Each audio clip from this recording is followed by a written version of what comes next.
to the Wild West podcast. You can see that we are here in full force, all three of us. There is some additional news here. We are in talks with at least two separate Chiefs guys to come on the show. So we're hoping to be completely filled out, hopefully, if all things go as planned.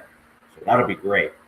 Now, on that note, my name is Richie Richey of the MHRT Network for now. Get to that one later. And we got over here DZ representing his Los Angeles Chargers. And we got Nabman repping the Vegas Raiders. Yes, sir. It's nice to have kind of the band back together, as it were. We are in a really interesting time of the year, to say the least. That being said, though, because there's so much attention that you can place and analyze on each of our teams, rather than having real news and real game on field and that sort of stuff, you are allowed to have your mind go a little bit, we'll say, wander, as it were. and that's really where the topic of this show is going to land us, which is let's go deep and think about our teams, and we're going to talk about three surprise moves and or cuts that could be made for each of our teams and what we believe they will be.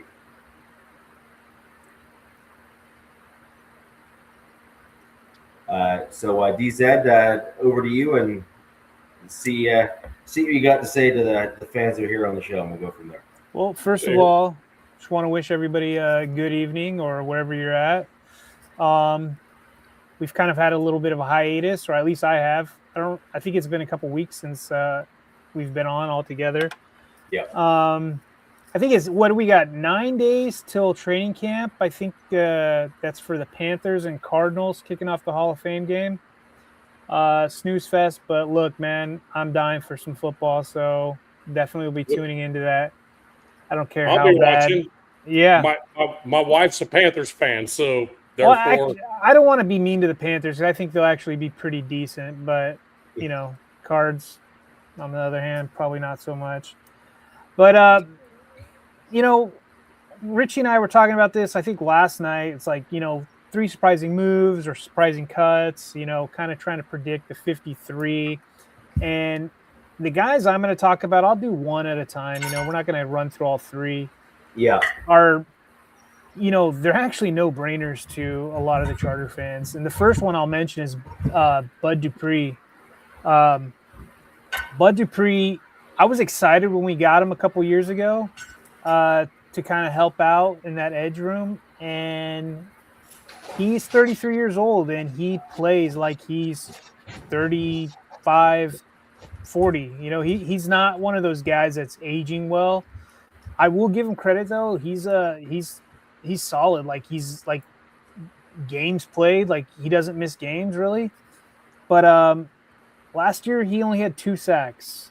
And even as a rotational guy, that just doesn't cut it, man.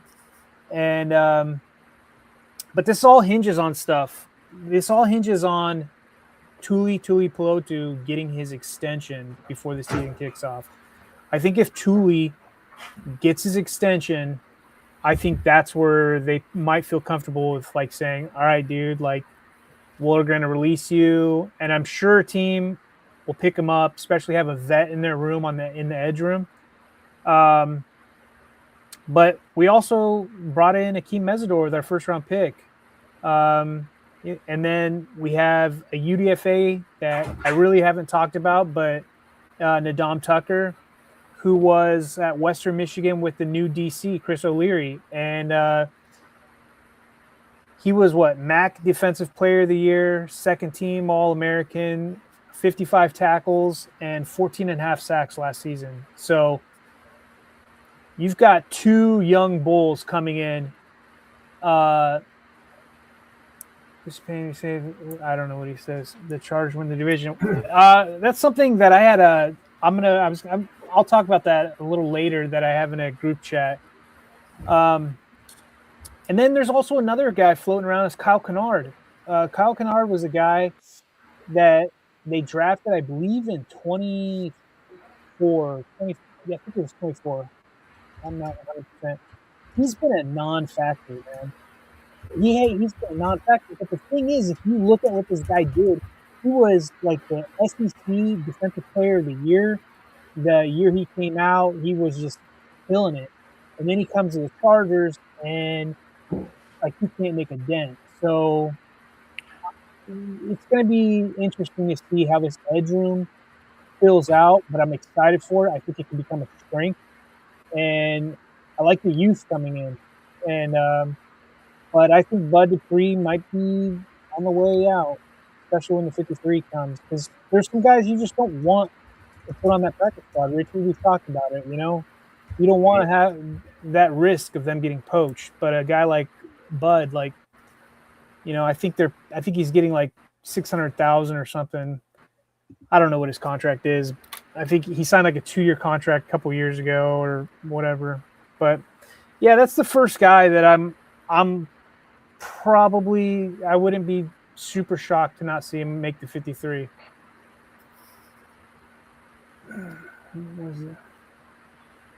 You guys want to go next? Yeah, I'm just looking at Ardell here. Actually, here, I'll look at this one here.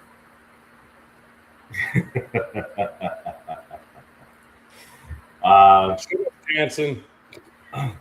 He go back to that comment where he said about the Chargers. I'll just go ahead and say it, what I was saying. I'm in a group chat with a bunch of Chargers fans, and it pains me. Do you have those? And but I mean, how much is a bunch? There's like 50 of us, but it's a specific type 50? of Charger. It's a specific type of people in this chat. Okay, gotcha. And I'll talk to you about it in private. Gotcha. But a lot of guys like, Richie, this is something you and I actually talked about this today, and this is something that you and I kind of talked about last night.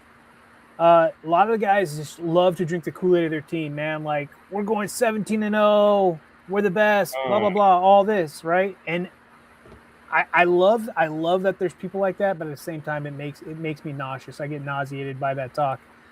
And I said my hot take was the only way the Chargers are going to the playoffs is you have to win the division. I only think one team comes out of our division this year, going into this season. And I'll give reasons for that. Is if all the people are watching, look back to all the teams in the AFC that lost their quarterbacks or who missed a bunch of time. The AFC was weird last year. It was a weird year. I mean, Lamar, he missed like multiple games. Burrow was out. Mahomes, tore his ACL like week whatever it was. I don't remember. I think Daniel Dimes got hurt. You know what I mean? Like all these teams that were supposed to compete in the AFC essentially fizzled out, especially like, look, there's two things. You cannot make it in this league with a bad quarterback or a bad O-line. You know what I mean? You could fake it, and you could have a subpar O-line and limp in, but then, when it levels up, it shows, and I'm pointing to the Chargers because that's what's happened in the last couple of playoffs. You limp into the playoffs, and you got to play behind this subpar O-line. These other teams just eat you alive. But, that's my hot take is I don't think multiple teams are coming out of our division. I think it's one team just because of how competitive the rest of the division will be and the schedule we got the NFC West, right? All of us have the NFC West, and then we have who's the other division that we're playing? It's not an easy schedule at all. I mean, I think the Raiders might have the easiest out of them, but it's tough. It's close between the Broncos and the Raiders, I think. I think we have the Chargers have the 12th strength of schedule or something like that. Yeah, something like that, yeah. Yeah, it's not fun. It's not fun. Yeah, the Broncos have a gauntlet to start the season. Right, we've talked about that. The first 6 games are going to be brutal. It's now if the Broncos come out of those first 6 games 4-2, you need to be positive. 5-1. Yeah. then man, as a Broncos fan, you better Thanks, be Bob. ecstatic. You literally better be ecstatic for that. Yeah, You're AFC right, East. AFC We got to. East. Yeah. We're Thanks, messing Bob. with the Thanks for AFC that. East as well. Yep, Yeah. agreed. So You know, if the yeah. Broncos end up with that like 4-2, 5-1, or something in that general range through those first 6 games, even if the Broncos are say 3-3 coming out of those first 6 batting games, 500. You'd be batting good to go. 500, then that would pretty much make the Broncos a pretty dangerous team overall, because when you get to the it's almost a flip mirror image when you get to the latter part of the season for the most part for the Broncos, where our schedule is a little bit easier. So if we go through a gauntlet and come up, somewhere, 50-50 or 60-40 or 80-20, then we're going to be in very good shape as a team. And to your point, DZ, it's not just that your offensive line has to be like either your quarterback or offensive line or both need to be in that upper kind of general block for you to truly succeed when you get into the playoffs.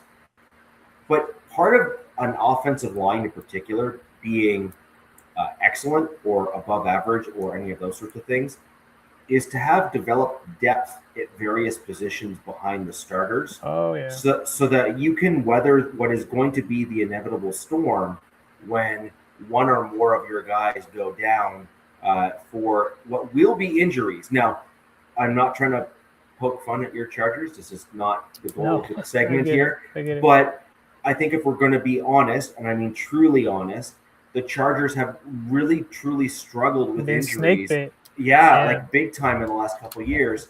And, last year I think is a pretty solid example. Losing your probably the best tackle duo in the league. I don't know if they will be. There's some other teams that I really like Detroit's O-line.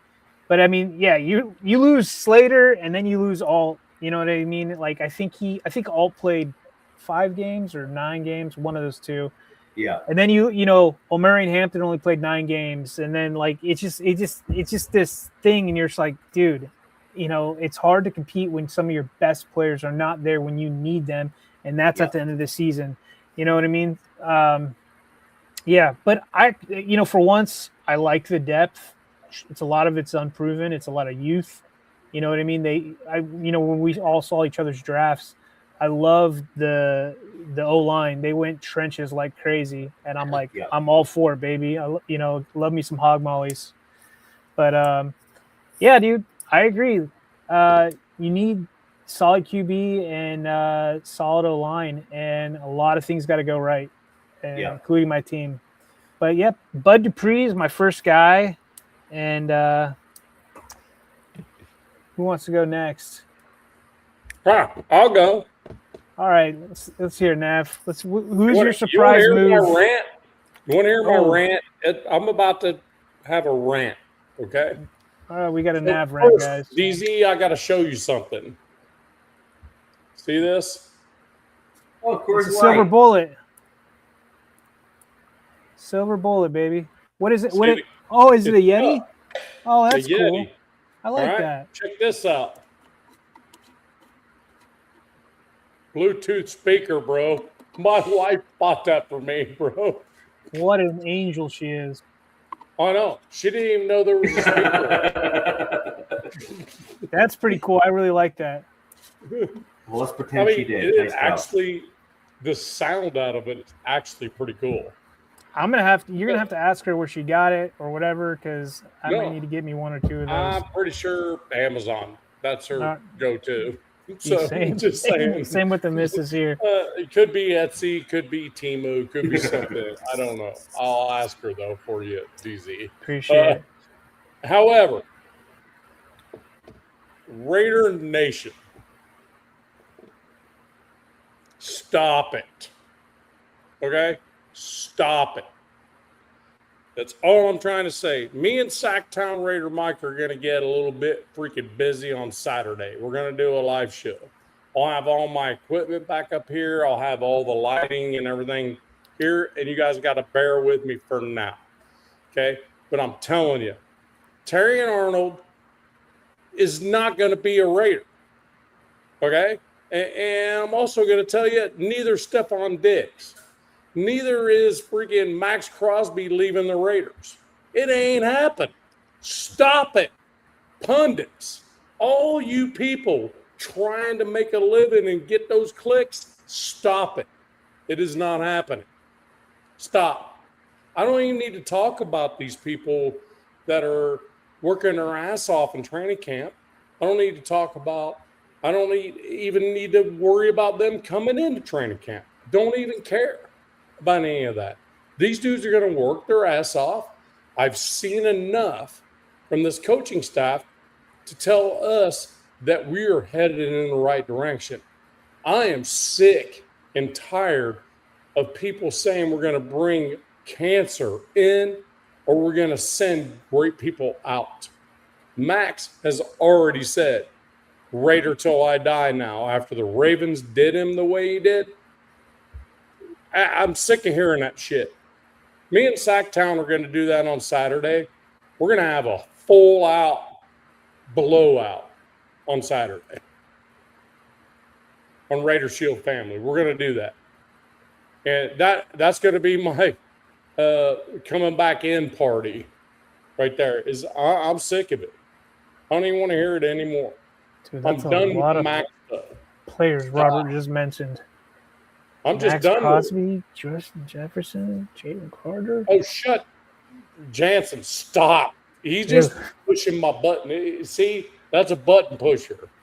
That's what Jansen is. Now he's gonna sit there and talk.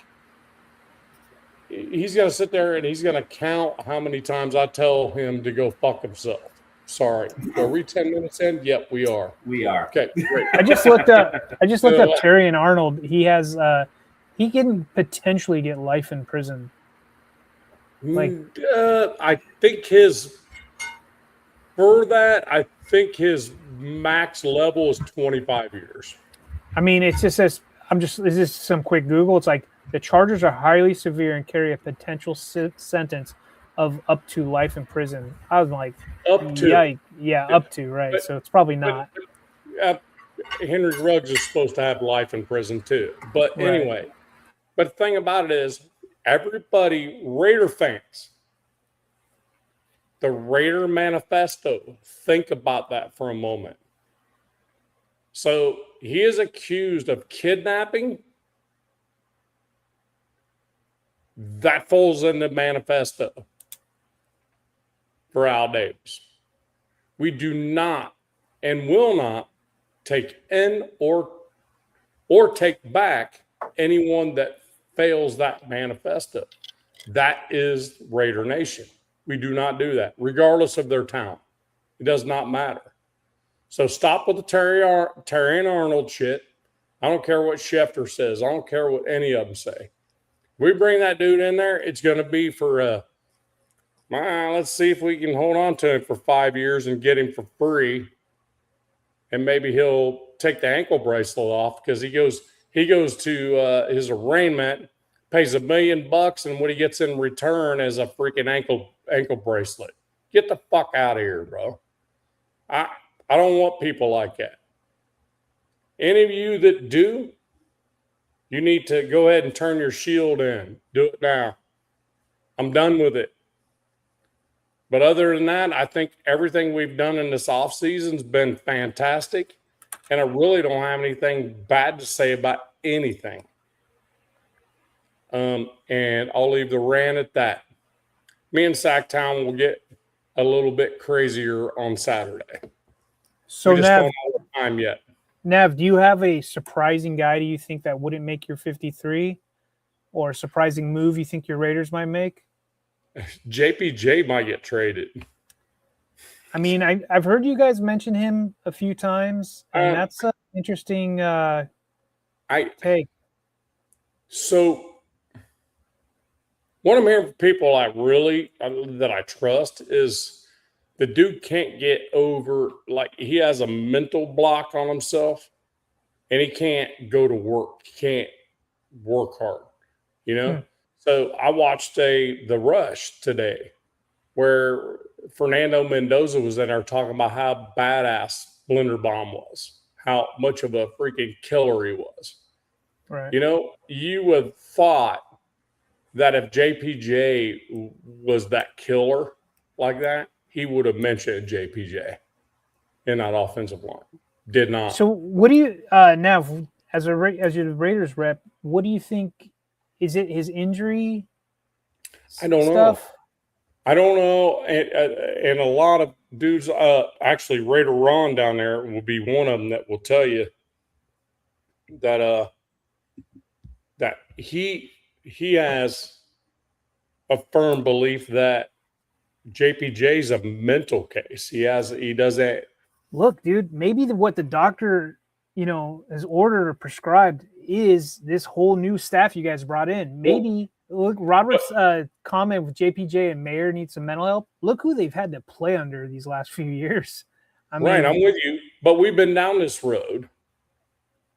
We've been down this road though before, so we literally lost a Super Bowl because of our center that lost his shit day before the Super Bowl. His name's Bear Roberts. That's a hilarious story too, by the way, if anybody doesn't know it. We all have a thought process of when players just kind of lose their. Hey, didn't he celebrate Tijuana or something, Nav? What's that? Didn't he go to Tijuana to celebrate? I don't know where he went. Miami. I don't know. He just wasn't at the Super Bowl. Wait, I thought this was the 2002 Super Bowl. Is this? Yes. Yeah. That was Barry Robbins. So I think that he went to. This is what I know. If anybody in the chat wants to correct me, rock and roll. I think he went to TJ and partied the day before, the night before, celebrating the Super Bowl before it even happened. Right. Like celebrating as they won. And then, right. So there's definitely something going on between the ears up there. Yeah. I mean, that dude should be like freaking in the gym before going to bed. Just get yourself freaking a little bit pumped and then freaking crash. But he's out there doing what he's doing. But Barry Robbins was probably one of the best centers in the NFL that year. No question. And you can imagine how terrible that was not to have him in the lineup going into that ball game. So did he miss the game or did he just show up all jacked up? I think he missed the game. I don't think he even showed up. I think he freaking said, "Hey, I'm not making it." You guys, tell me if I'm wrong. Dude, there's his brother's incognito. dude just wasn't. Well, at least incognito, he was crazier and shit, but he knew how to show up to a football game. Right. Yeah. You know what I mean? But he was in TJ. You want a few of those guys that chew on crayons, right? Right now, you want a few of those guys on your team that chew on crayons. You know what I mean? Right. Like they're not all there, but they're a little wonky. Want a few of those. You just need dudes that are going to show up for the football game. Well, that's true. No, and Hellraider said that crazy. He didn't even show up for the ball game. See, that's fucking. So they had to drop a freaking center in there. Was it Wisniewski that had to drop over there? Was it Wisniewski Jr. Hellraider that had to move over to center like game day? Not many teams are equipped like the Broncos are to just throw in. You have another center. You can just here you go. You're going to play center tonight, and the biggest game. I mean, it was definitely not a thing. But when you get on, Nav, I have the information on your guy here. So Hellraider says licks windows and chases butterflies. Yeah, I'm with you. That's hilarious. Yeah. So he disappeared from the team hotel. That's right. It was Adam True. Yep. He disappeared from the team hotel the day before the Super Bowl game in January 2003. Robbins, who had not taken his depression medication, suffered from a severe manic episode and spent the day drinking in San Diego and in Tijuana, New Mexico. So I guess he traveled, between the two at some time. He was so disorientated that he reportedly believed the game had already been won and that he was celebrating the victory. Dude, if somebody checks us out, and if he was in Hong Kong and TJ, if you know, you know.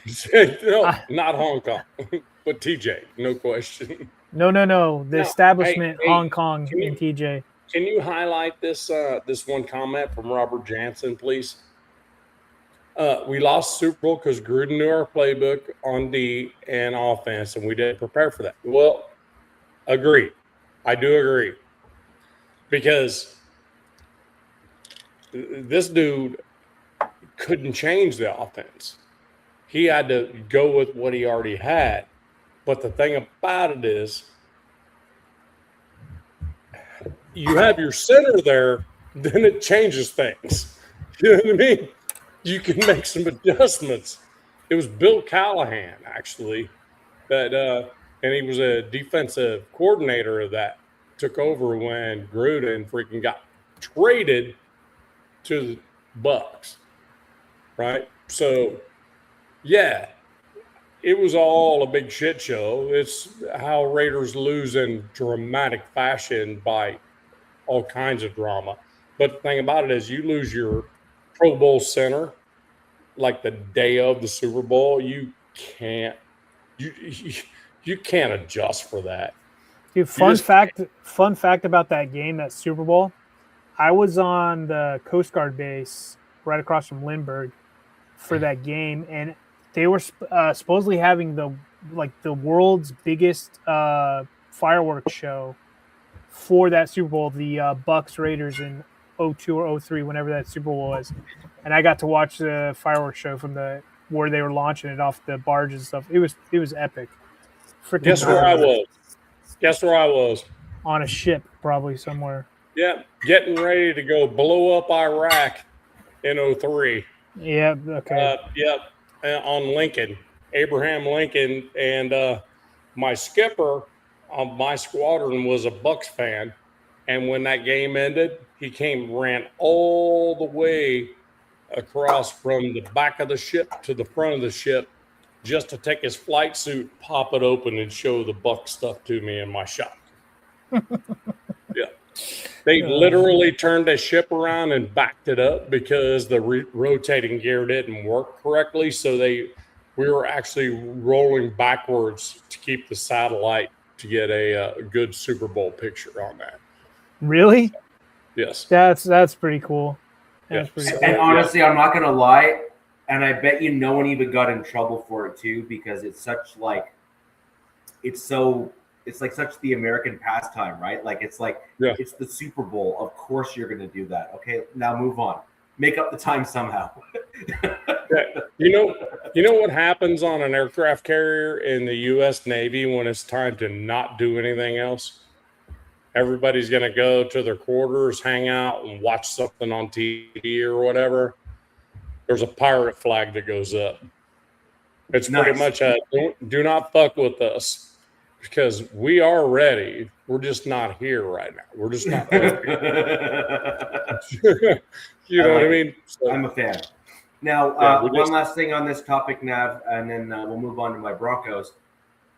The one thing I am reading on your center, Barrett Robbins, there, is that to your point, actually, there has been at least some rumors and or confirmed rumors or whatever that they believe that one of the things that might have set him off was the fact that your coaching staff completely tried to change the playbook because of Gruden on the other side. Yes. And there is some speculation. I'm not saying it's confirmed or not. I'm simply saying it's what's out there that is at least a solid talking point and discussion point on the thing, is that because there was such a dramatic change in the playbook that they're speculating. Again, the center, as we've talked multiple times on the show, is basically the quarterback of the second quarterback on the field, right, for the offense. Sure. And there was some speculation that the dramatic change in how they were going to play that game sent them over the edge. Now, whether or not that's accurate or not, look, I'm not here to pass judgment. I'm just simply saying that that's definitely a thing. But if you think about that for a second, if the connection between the quarterback and the center is correct, yeah, right, Rich Gannon, which Rich Gannon's highly respected all over the NFL, not just the Raiders. You know what I mean? The Vikings, everywhere he's been, he's highly respected. The thing about it is, Rich Gannon, you would have thought would have had total control over that center exchange. Like, hey, don't worry about it. We'll just check it if we need to check it. We'll see it. But then you pop Adam True in at center, and it's like, oh shit, we haven't even freaking had a snap together since training camp this year. Right. So, exactly. You know what I mean? So yeah, you would think if all that was true. If all that was true, you would think an all-pro quarterback would have a little bit of control over that center, wouldn't you? A little bit, but if you got a guy that's not necessarily stable and has a certain flow in which they have to absorb information and that sort of thing, you can often end up where the guy spins out or loses it or does whatever. Sure. So, I mean, it's not uncommon. I'm not saying it's common, but it's certainly not so uncommon that you're sitting there saying, I've never heard of something like that before, right? Right. So, uncommon when you're the best team in the NFL, no question, and you're rolling into Super Bowl. Yes. It is certainly rare air when you're at that level, but it is not unheard of when you're talking about that kind of pressure, et cetera, right? So it is what it is. So I have an interesting one for my Denver Broncos.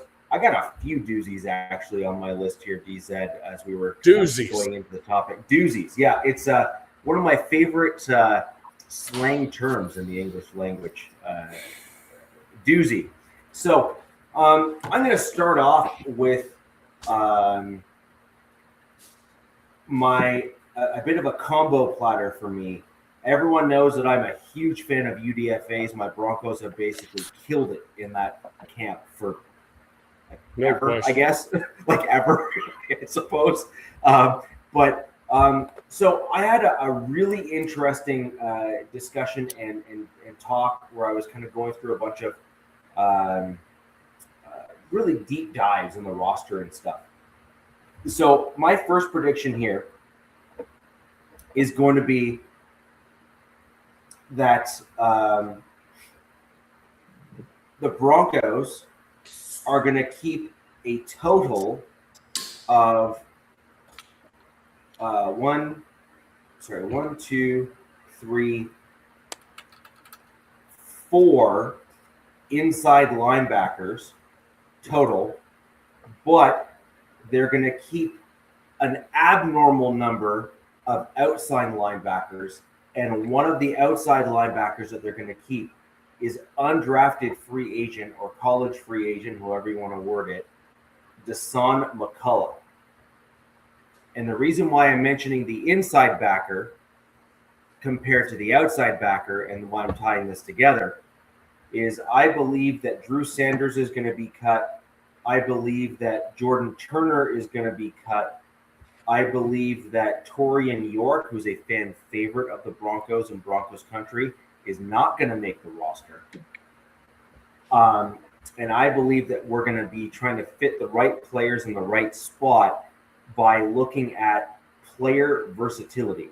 Now, the reason why this is important and the reason why I'm putting that out there is kind of a surprise cut that people are not expecting, or a surprise keep, I guess, in this case, that Broncos country is not expecting, is there are 2 players on the Broncos roster right now that are on the bubble that may or may not make it. One of them is obviously Dasan McCullough. He's a college free agent or UDFA. They're always kind of in the back end of the roster that need to work their way up onto a team. It is what it is. Just deal with it, right? Same thing with Torian York, by the way, if we're going to, be totally honest, right?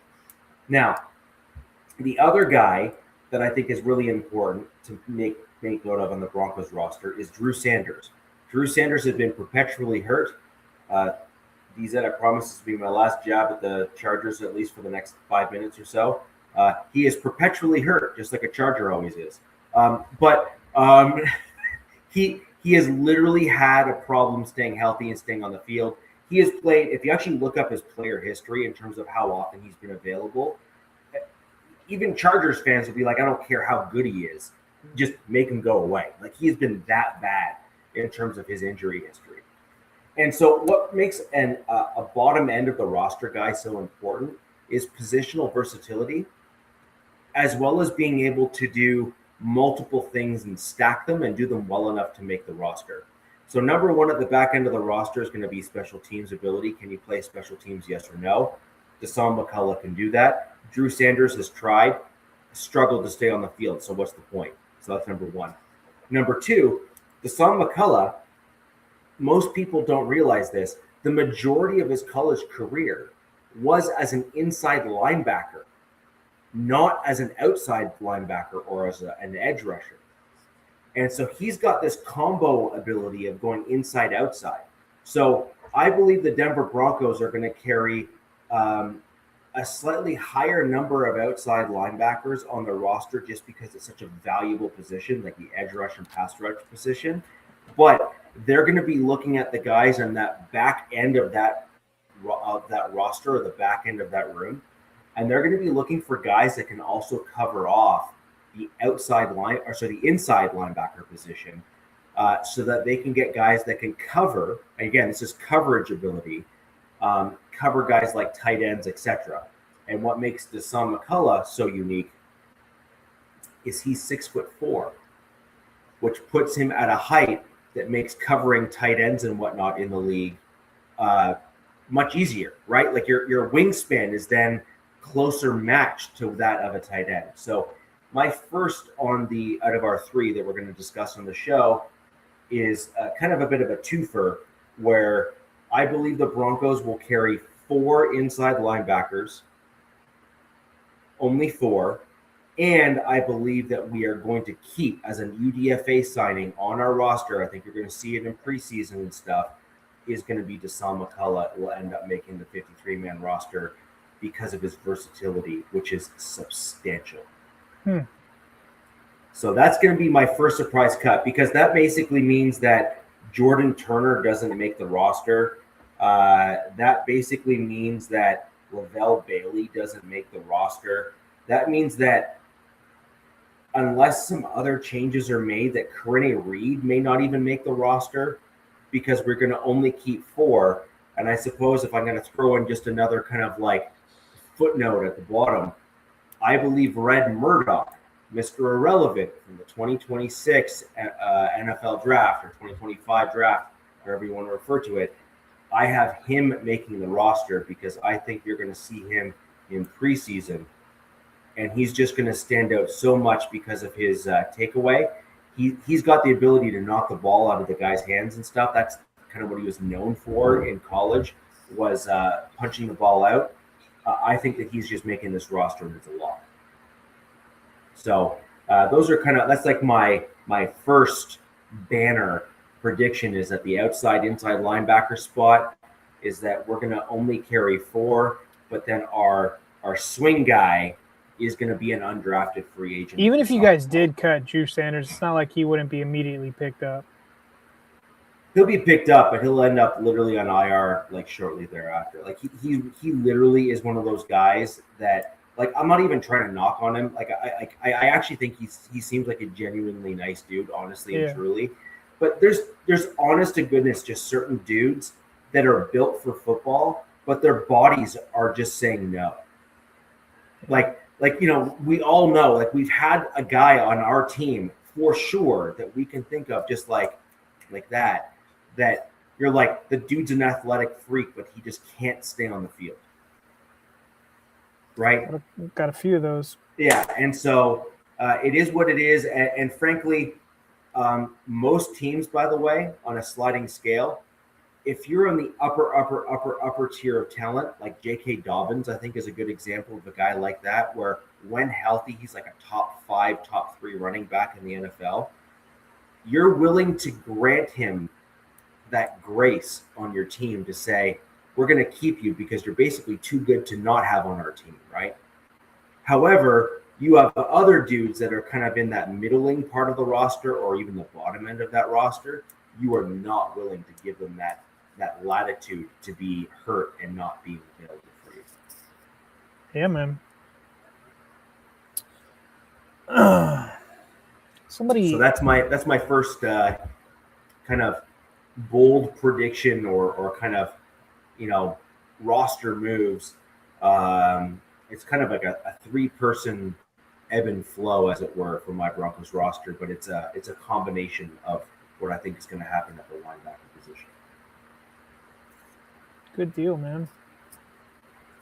Well, we'll see how that pans out, right? Yeah. Hey, there was a good question from G-Fam up here. There was. 8:17 p.m. You're making me scroll. What the hell? Yeah, you should. It's all Raider fans, just so you guys know. No, I know. This is a good question, man. First off, thank you for joining the show. Let's just start off there as a baseline. Love having you here. Yeah, I mean, I think this is a totally fair question. So let's look at it from an overall kind of broader picture. Number one, Sean Payton already had him call plays in preseason last season. So Sean Payton already knew he was dealing with a gifted coach. Okay, so that's number one. Number two, I do think Sean Payton, despite what a lot of the national media likes to try to, they'll slam him, but then they won't address the actual issue of what they're trying to get at, is Sean Payton ends up with great results at the end of the day. Like, he's got a great winning percentage and all that kind of stuff because he truly understands the game of football. But the one thing that you saw from my Denver Broncos last season was it took us right to the end of the game to allow the chess match to come out and win and end up in our favor, right? And there's only so many chess matches that you can win at the 11th hour as a buzzer beater. Eventually, that luck will run out and you're not going to be able to come out with a W. You're going to end up losing more of those than you were going to win. And I think that Sean Payton and the team are looking at a young Davis Webb as a gifted play caller, someone that they have seen enough from in the last year or two, and they are wanting to infuse a little bit of vigor into the Denver Broncos offense. And I believe that that's how they see this playing out. Sean Payton, by the way, and obviously as a Raiders fan, you're probably, although I don't want to assume, but you're likely not reading and watching all of the pressers from like my head coach and all the different coaching staff and all that kind of stuff. You'd be surprised. Well, again, I'm my opinion, but I'm just going to make that assumption and say that they're probably not. And one thing that Sean Payton said in the mid part of the offseason just after the draft was that he is still going to be heavily involved in the game planning and the offensive game planning and all of the kind of the chess pieces, as it were, in terms of making sure that the moves are laid out ahead of the game. But what's going to change is that Davis Webb is going to be the one calling the moves during the game. So Sean Payton's not gone. He's just not going to be the guy making all of the plays all of the time. And honestly, as a Broncos fan, given how my run game went stagnant last year and all that sort of stuff, I kind of welcome a little bit of a mix-up, I guess, in terms of the offensive play calling, especially given the fact that we have one of the most gifted play callers in Sean Payton as a backstop, right? Like, most teams don't get the benefit of saying, hey, I'm going to have a really good up-and-coming offensive coordinator that we think can do really well, but we're going to have like one of the best play callers in like NFL history or some variation thereof as like a backup plan. Like, that doesn't happen ever. And so I suspect my input to that would be there's a reason why Sean Payton didn't let him go anywhere. Yeah, exactly. Yeah. You know what I mean? There's a reason why Sean Payton said take anybody but this guy. Yes. You know, so I mean, look, I get it. The thing about it is, I guess the question would be, if it's not going so well, how long will it take before Sean Payton goes, you know what? It didn't work. I do think that Sean Payton, and by the way, this is one thing that he is known for, is he'll give you basically 2 strikes. He doesn't allow the 3rd strike to happen. So he's the pull the hook early rather than pull the hook late kind of guy. Yeah. When it comes to this sort of thing. But I honestly, like, if you looked, I don't expect Raiders fans to pay attention to the stats as an example. If you look at the second and first preseason game for the Broncos, that Davis Webb was the primary play caller, the Broncos put up an obscene amount of offensive yardage in those games. And Sean was not the primary play caller. He was the secondary backstop. So Broncos country has kind of already seen some variation of what we expect to see this and how it's going to play out. The question is, how many more changes are going to be implemented as a result of Davis Webb's influence? Because Davis Webb was simply calling the plays based on Sean Payton's playbook. We've now had an entire offseason for Davis Webb to start implementing some of his own plays and his own concepts in intermixing and blending that into Sean Payton's playbook. So it's going to be very interesting. Damn, G-Fam just asked another great question. Because I'll tell you what, that right there, if J.K. Dobbins is fully healthy an entire season, that's going to change. That's a game changer. That really is. My answer to that is last season, it was incredibly important. And as a result, yes, it was. And as a result, it did not end well for my team. Okay. Right. So, like, let's just lay that out on the table and call a duck, right? Now, the one guy that I was, like, from a conceptual perspective, I think this is a fair comment for me to make. Jonah Coleman was not my number one guy. Everyone kind of knows what I was looking for in a running back for my team. I have not been shy on that. I've been very public, and I will own my own statements in terms of what I was pushing for as a Broncos fan. That being said, Jonah Coleman, when I dug into him deeper and looked into what his skill set is probably exactly what the Broncos needed. Because he is a seasoned college guy who's got the pass pro ability that is very rare at the college level, which allows him to be a bona fide 3-down running back coming right out of college. And because of that, and because J.K. Dobbins has got we'll just call it an injury history, but when he is good and he is healthy, he's in that upper tier of running backs 100%, like number one, basically number 1 through 5. JK seems to fit the Sean Payton system really well. Yeah, 100%. Now, my comment here, God family here, is simple. I believe. Just call him G-Fam. G-Fam. Okay. So G-Fam, here's the deal. J.K. Dobbins will be the primary back for the Broncos. And then J.K., in my opinion, will be brought off to rest for certain games. And Jonah Coleman will be brought in to spell him. Like, basically, those two are going to be interchangeable RB1s to try to make sure that we end up with a healthy running back room. And then RJ Harvey is basically locked in as RB2.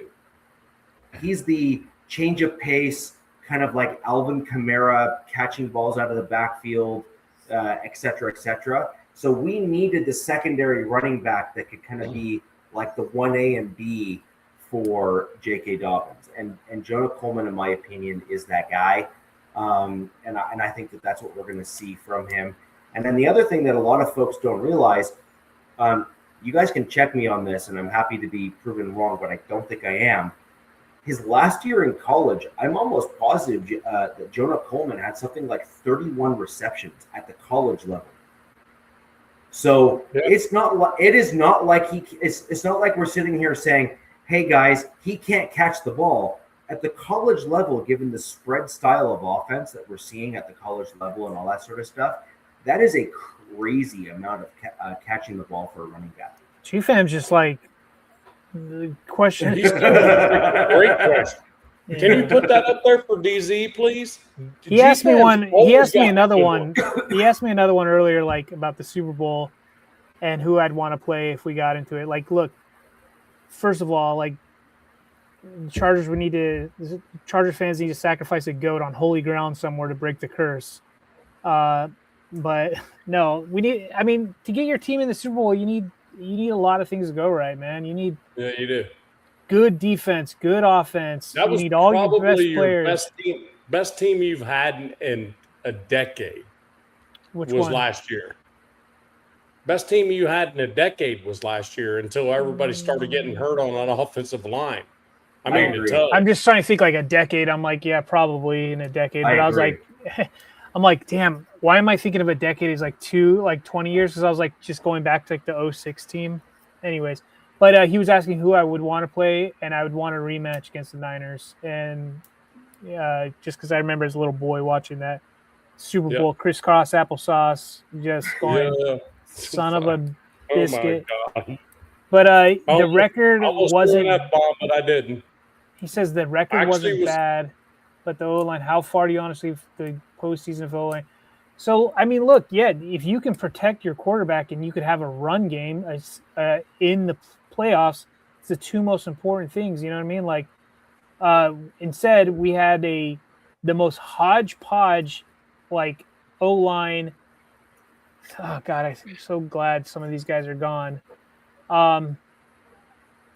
But like I was just thinking, okay, last year was I keep going back to the Houston game, but last year was the Patriots, and they just started teeing off.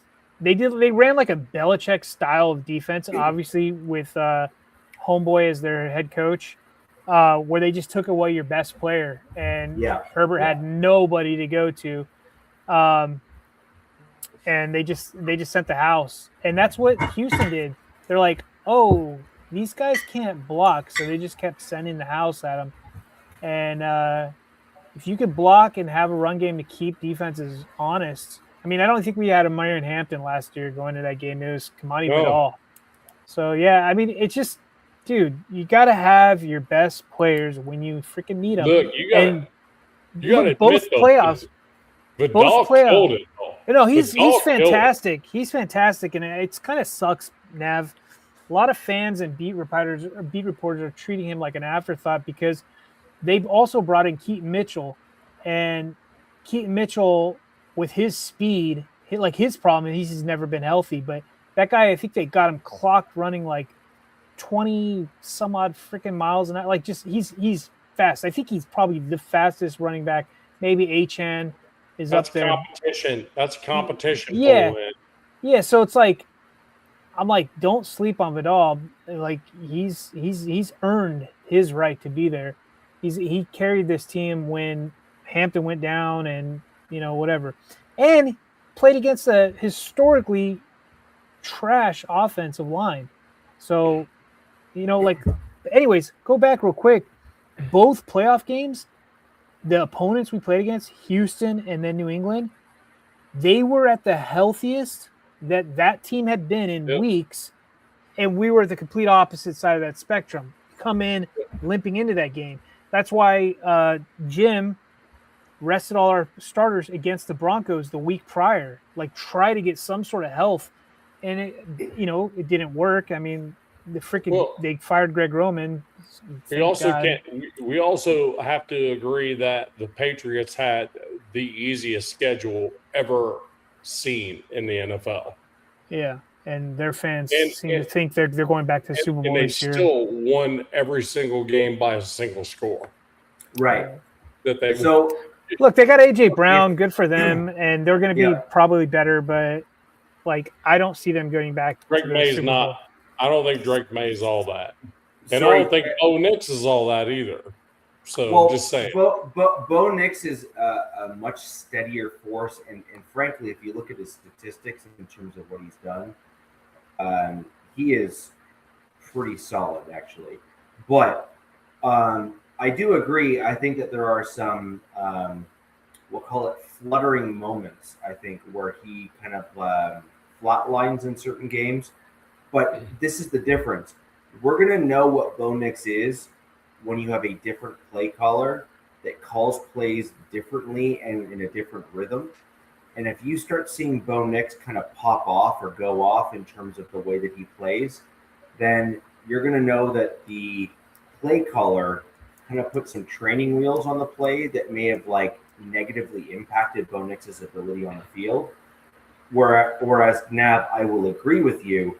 If you see the same, we'll call them challenges or quirks on the field where he kind of like peters off in games or like levels off in games and stuff, then I will completely agree with your statement.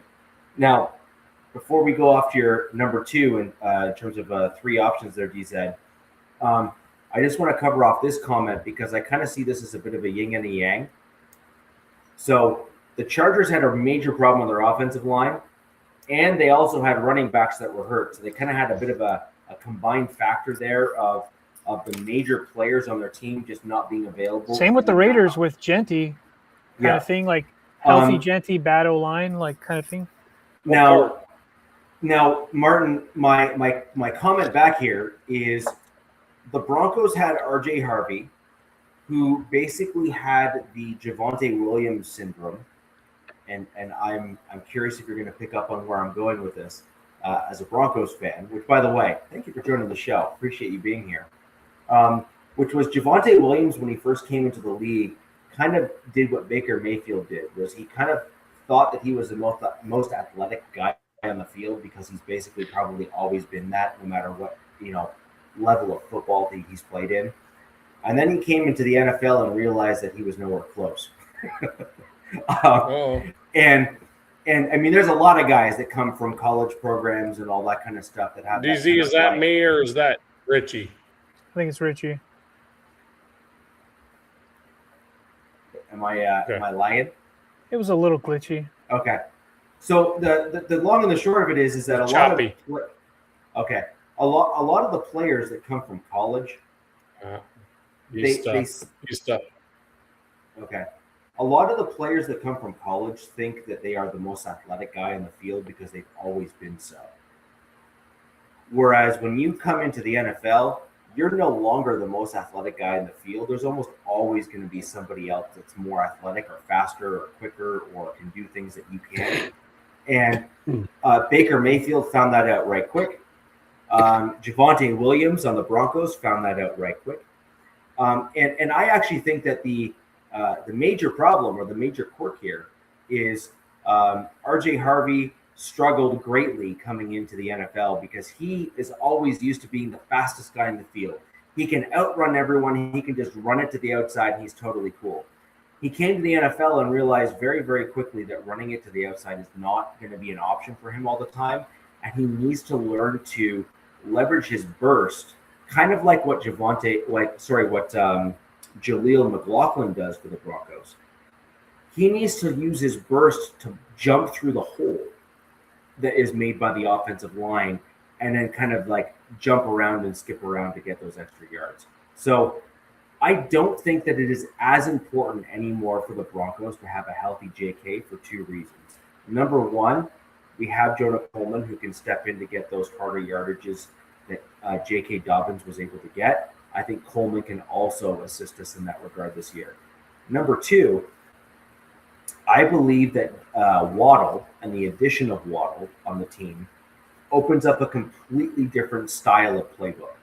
Yeah, he is going to be able to juke guys in the. I don't think a different style, Richie. I think they're going to have a set group of plays that just like a whole different section of plays. Sure. Yeah. I think it's going to be a similar style, but it's going to be like they got a little candied with a little cherry on top. Yeah.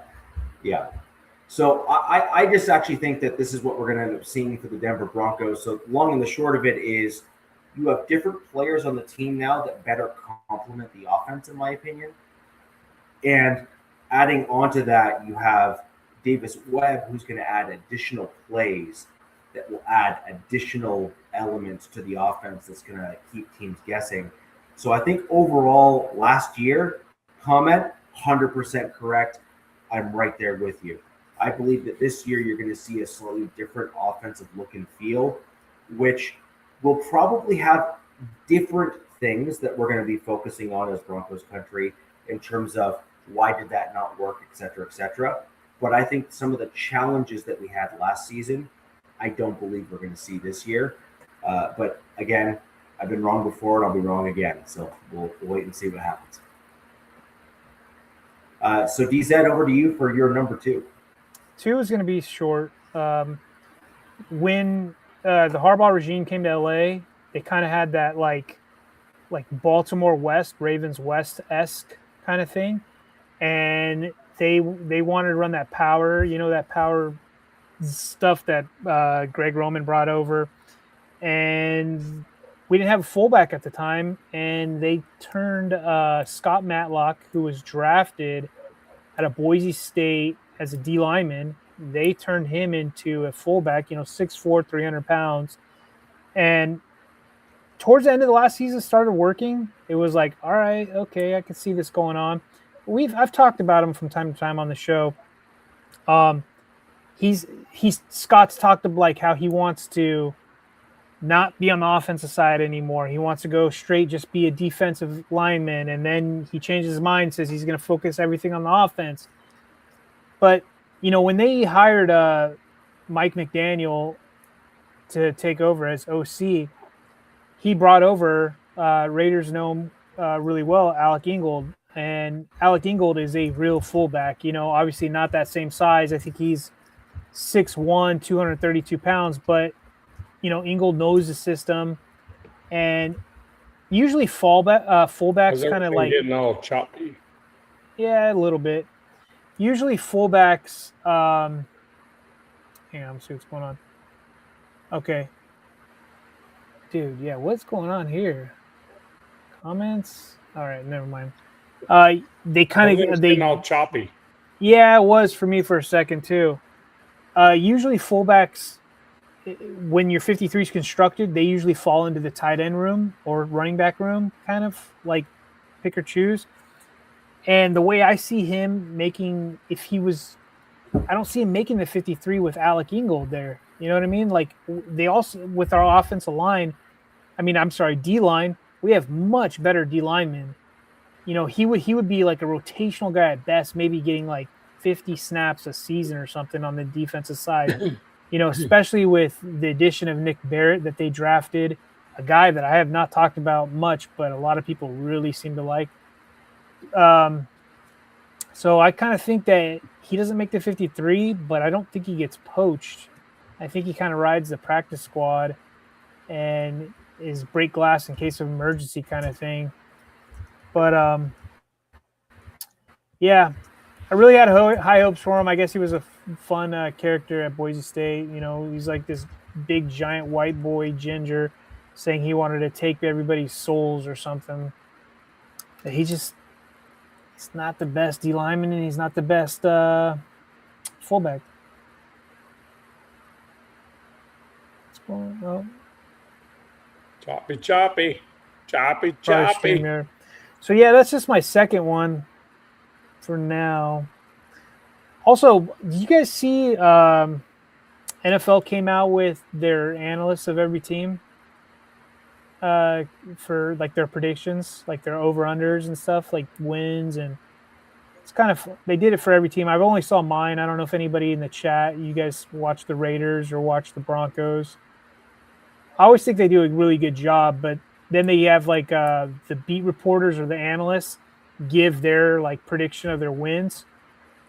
Dude, 2 of them had the Chargers at 7-10, which really threw the fan base in a hissy fit. But understandably with that schedule, some had 12-5. I don't know if you guys saw yours. Yeah, I did. Nav, did you see yours? I don't know when they put it out. I don't know if they put it out like a week ago or a couple days ago.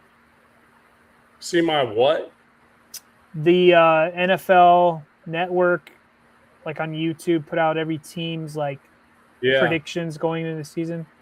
Yeah, and it actually irritated me a little bit. Okay. Okay. The reason why is because I don't want any stupid predictions on the Raiders. I got you. And so, Raider Nation, I just need you guys to know, and I've said this from the jump.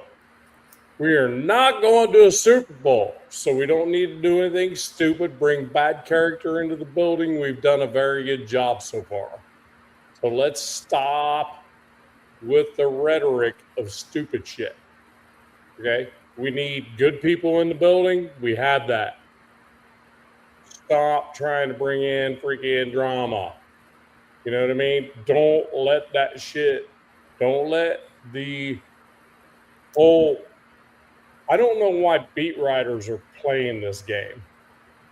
It's the beat writers that are doing this shit. There's nothing to talk which about are the right ones now. in the building. They like to stir You know, the pot. Stir that pot. There's nothing to talk about. Why are you doing that? Terry and Arnold, this dude is literally wearing a freaking ankle bracelet that he paid $1 million for. Why are we even talking about this guy? He has an ankle bracelet on because he had to pay $1 million to not be in jail,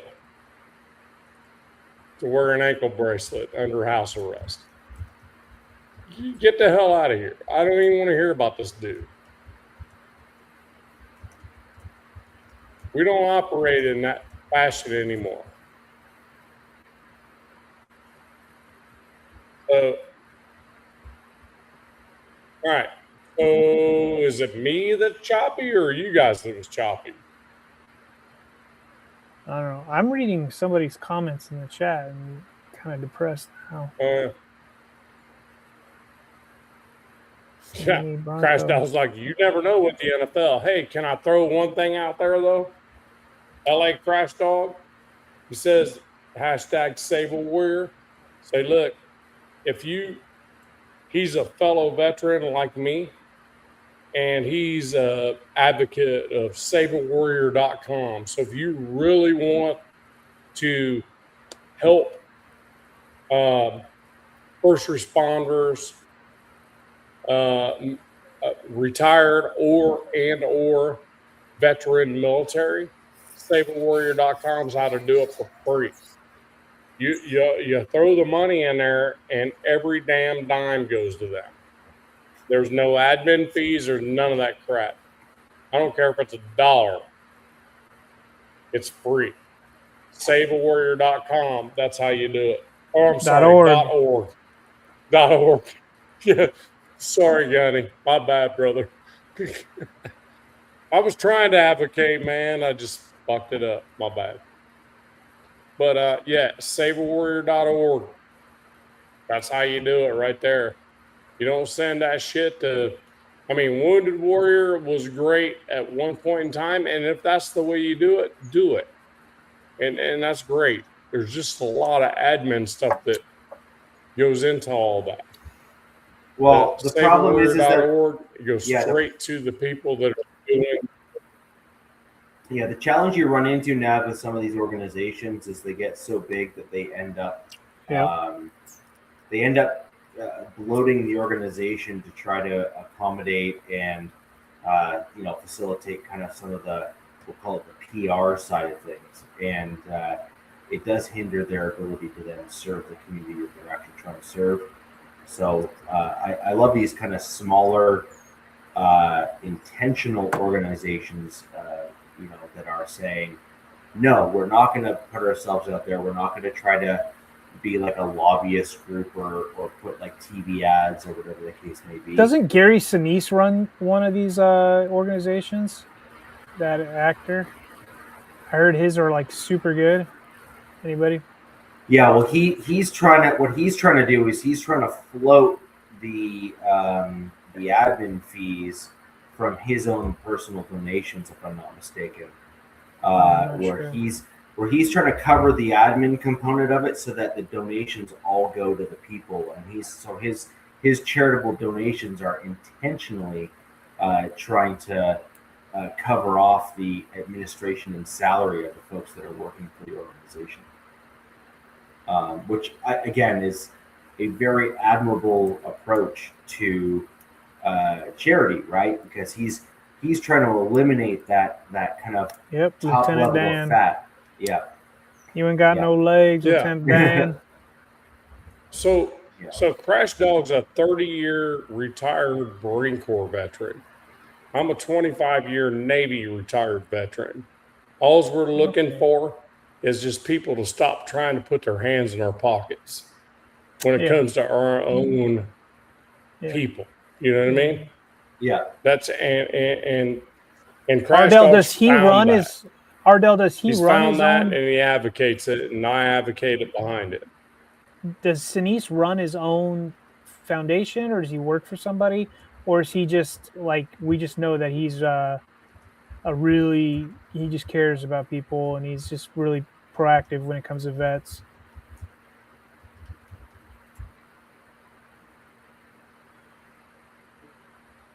No, he just The Gary advocates for Sinise them. Foundation. I Oh, don't know Gary if he. Sinise Foundation. Honestly, Yeah. I've never even asked Gunny if he actually worked for them directly, but I don't think he does either. Okay. He 'Cause, just, he just advocates for them.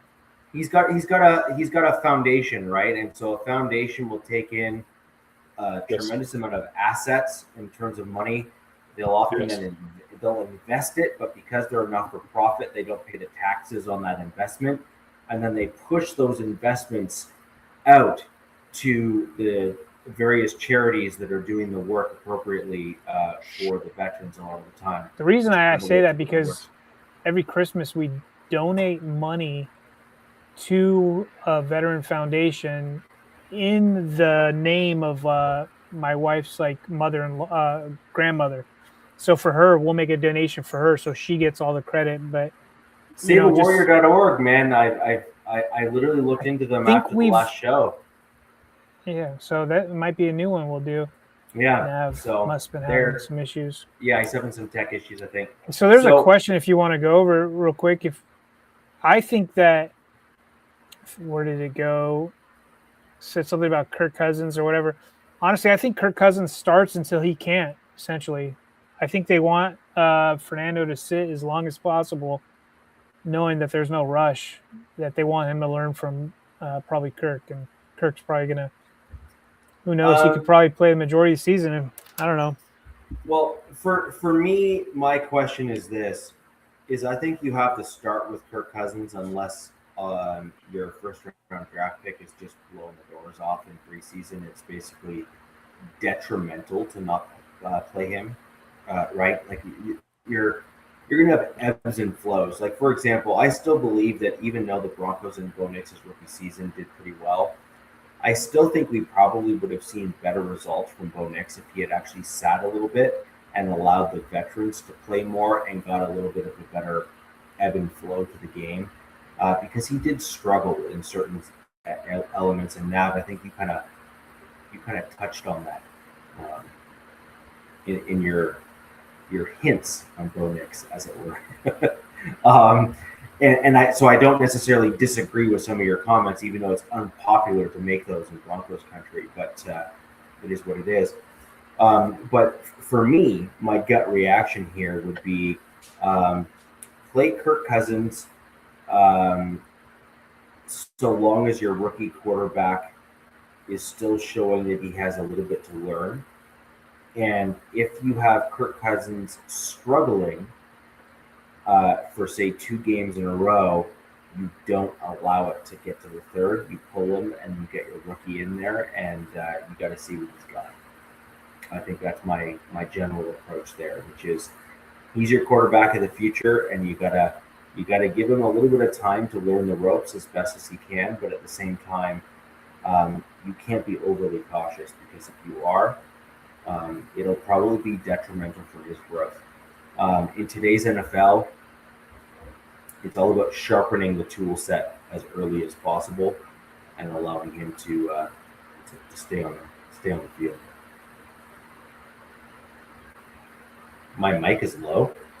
That's me. Most people tell me to shut up. No, it's not. You're plenty loud.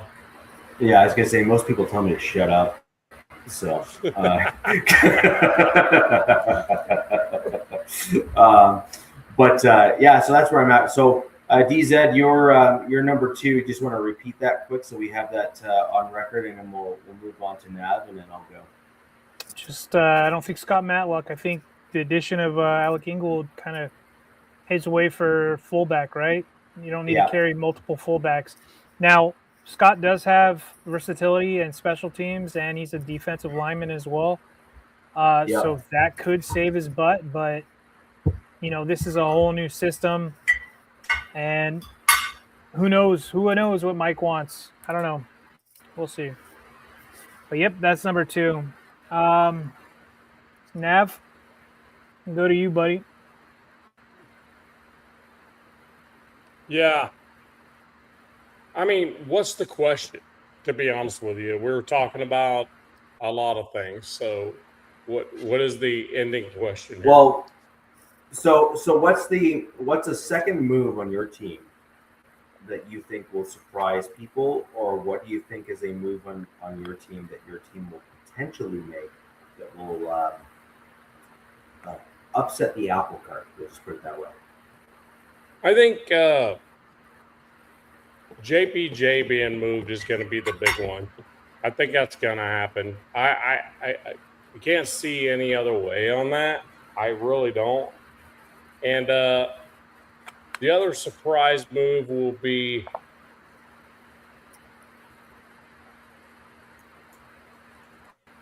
a DB, but not Terry Arnold. Might grab a DB out of that freaking joint somewhere just to throw more competition in. But to be honest with you, like I've told the entire Raider Nation, and I told them the entire year, Mendoza or not, we're not trying.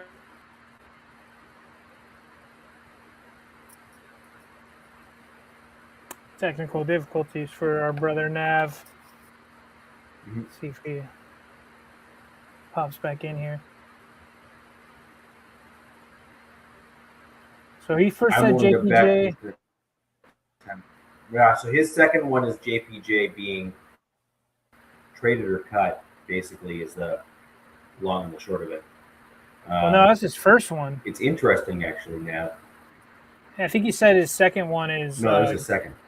Yeah, picking up a cornerback of some sort. Probably a free agent or bringing in somebody else. I don't know.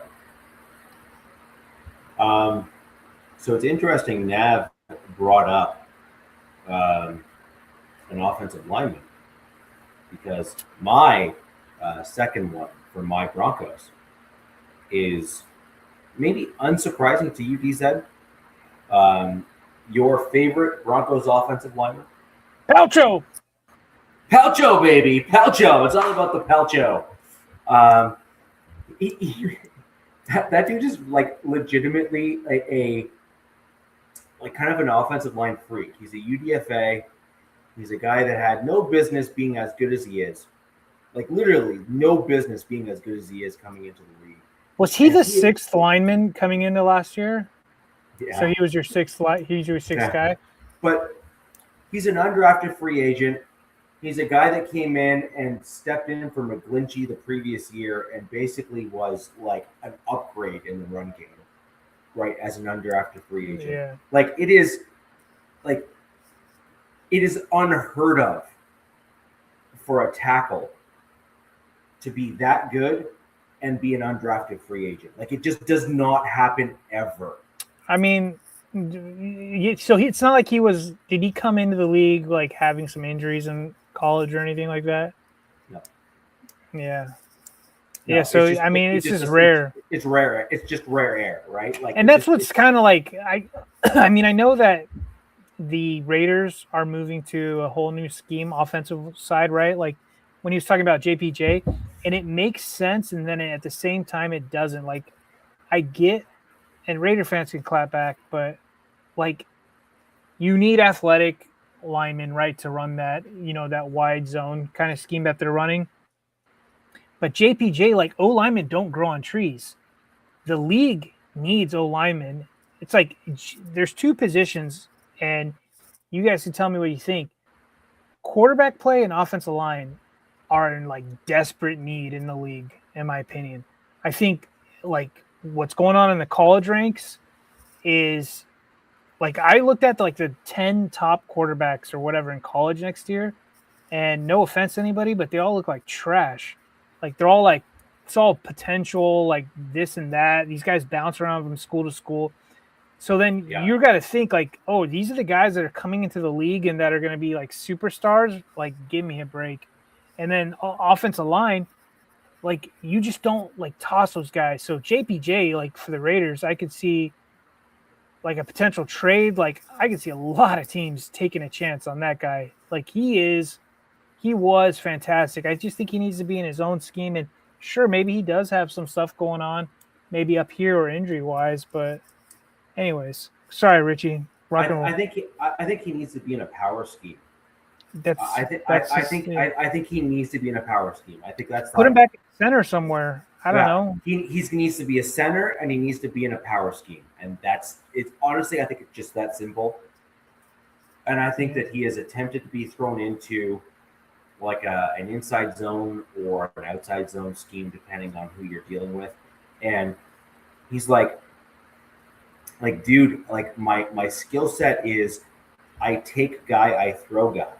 I mean, I'm not 100, but I'm like, he was like one of the top centers coming out when he got drafted. 100%. Right? He was number 1 or number 2 out of the draft. And then you come to a team, and then essentially they're like, yeah, you're going to play guard. I think this was last year or something with that debacle, but you're going to play guard.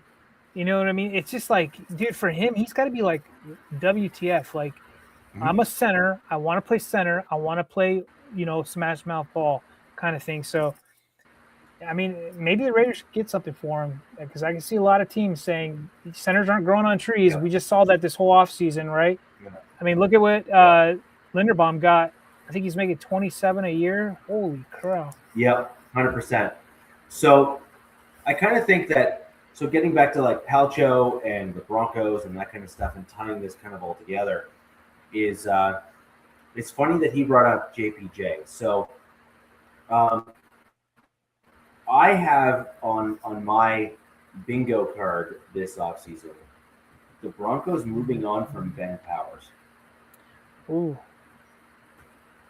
I think that there's going to be a team or 3 that are going to have a couple of compounding factors. One, I think a team's going to have a guard that's going to get hurt. 2, I think there's going to be a team or 3 that's going to have a left guard that they're not happy with. And I believe Ben Powers has shown that he is a very, very competent guard in the NFL, and he's shown that for my Denver Broncos. So that's my prediction is that Ben Powers, with the emergence and flexibility of a guy like Palcho, and I think this is also important, and with Cage Casey, Nick Gargiulo, and also our undrafted tackle, Tyler Miller, who's just an absolute animal. He's just a massive human being. The Broncos are looking for our tackles of the future, but then also looking to make sure that we solidify our roster for the long term so that we keep this churn of quality offensive linemen going. Like you mentioned this a bunch of times, and I could not agree with you more. Like, you're looking at it from the Chargers' perspective, right? Which is the Broncos have finally got their offensive line pipeline. By the way, you guys, Warren Sharp has you guys projected as the number 1 offensive line this year as well. Again, yeah. Well, I'm looking at my offensive line both in the UDFA category and our draft picks and also who we have on our roster. And I'm literally looking at Ben Powers as almost like an odd man out. Like, we save what's his age? Do you know how old he is right now? Or no, off the top of your head, is he like no, not off the top of my head.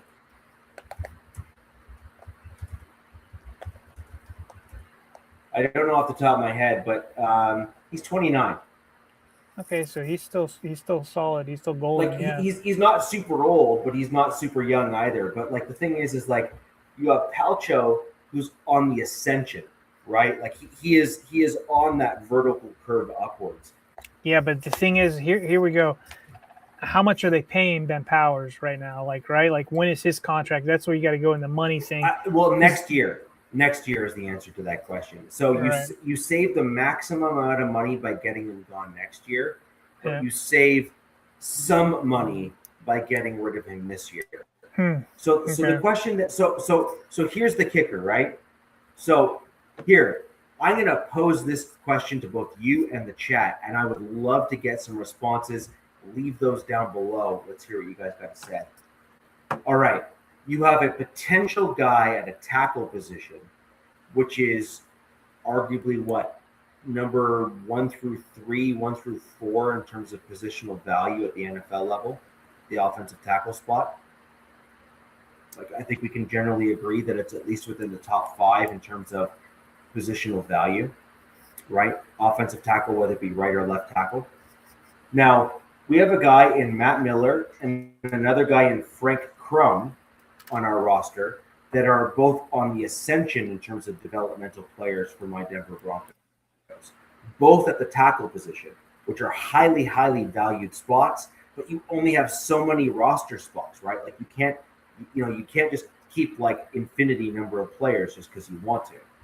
Now, if you have a guy in Ben Powers and you have a backup who stepped in, who is a absolute beast at the guard position and is also a competent right tackle, what would you rather keep? Would you rather save the money now and get developmental offensive tackles to keep that pipeline going so that you always have a tackle no matter what? Or would you rather keep a competent guard and potentially lose a future tackle to then hinder your team long term? For me, I would rather keep the positional value at the tackle when I know I have a guard in Palcho who is absolutely like plug and play at that spot instead of Ben Powers. Save the money and then bank that so that we're not going to be in cap hell when it comes to Bo Nix's extension, which I believe is going to be coming next year. I have to bet on it. So my gut reaction is Ben Powers will be the cap casualty. Ben Powers will be the guy that we move on from because we already know we have a competent guy to step in because we saw it for the majority of last year. Gotcha. I was kind of looking at GFAM's question when you're going off of Ben. He's kind of mentioned he did a little offensive line thing with Trey Zune. I don't know much about him. I know that he's massive. I think he's 6'6". But a shot at he's going to take somebody's spot. They didn't draft him at 91st overall. I think he was 91st overall. He's taking somebody's spot. But does this tie into what Nav was talking about with JPJ? Like this, you know what I mean? Like you want a guy who can be a backup center, right? So it's like, do they force JPJ as a guard, or do they just does this guy take guard spot? You know what I mean? Because I think Grant, they have a guy, I think is it Charles Grant or whatever, that could be right tackle. They got a couple guys that play tackle. I think this might be a guard and be a massive guard at that too. I think he's like 320, 6'6" or something. So yeah, he's gonna be yeah. Yeah, so the kicker here is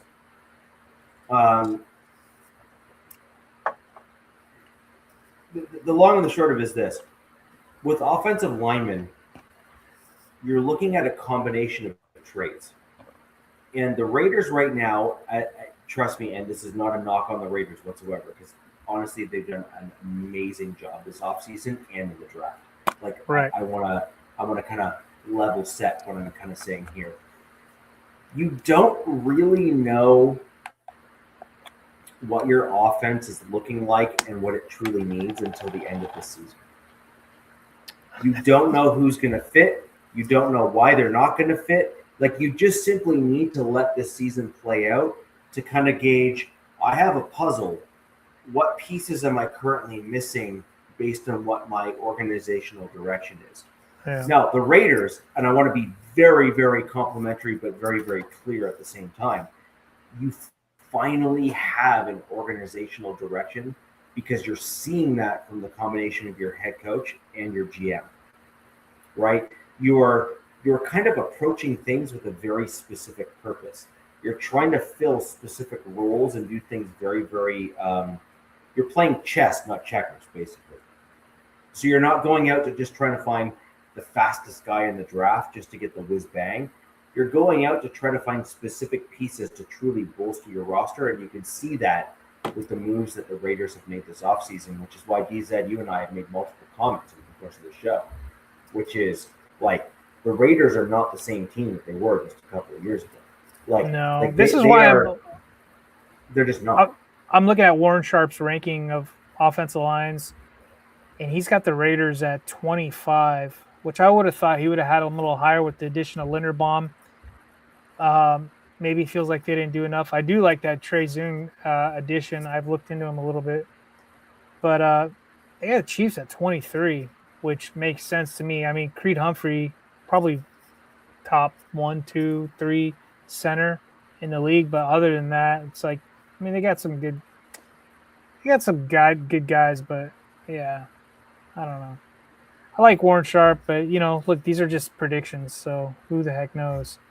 Yeah, I mean, at the end of the day, we don't know how certain guys are going to fit into these new coaches' schemes, right? And so, you saw a whole whack of teams that really overperformed based on where these original rankings were from these pundits, which is why I kind of prefer actually listening to some of the fanalists, like the ones that are actually objective as opposed to the pundits, because fanalists and stuff like that are going to be guys that truly want to try to dig into the actual details and want to be honest.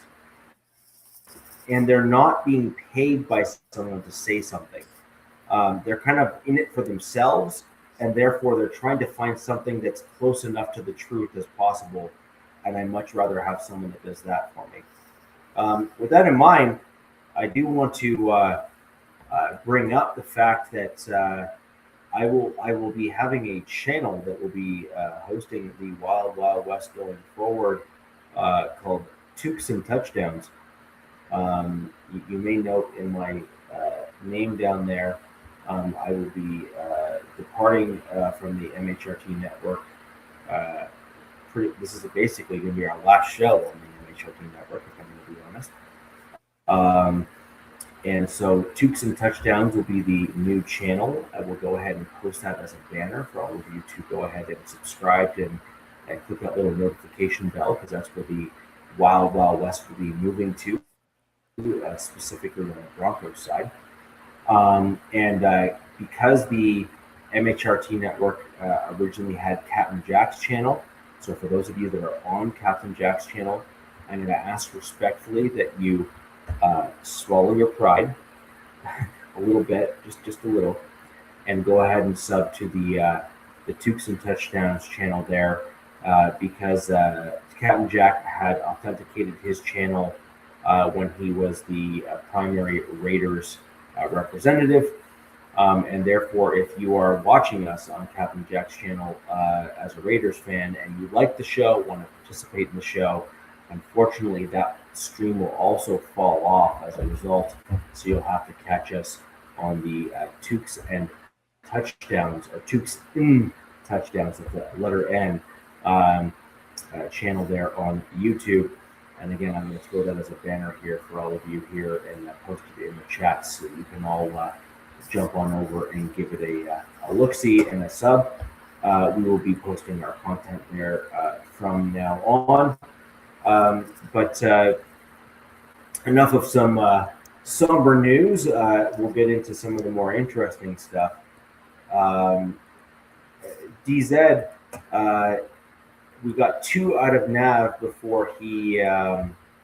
Yeah, so I think the 2 for Nav would be JPJ and then a cornerback addition of some sort. And Raiders fans left in the chat, let us know what you think about that.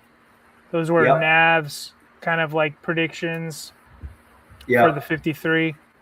I don't know who's out there free agency I did see a post of like the updated cap, who's got cap, how much money and whatnot. So maybe I could see the Raiders bringing another vet to fill out the room. You need camp bodies like always, right? Is it rated or better than rated? I don't know, Robert.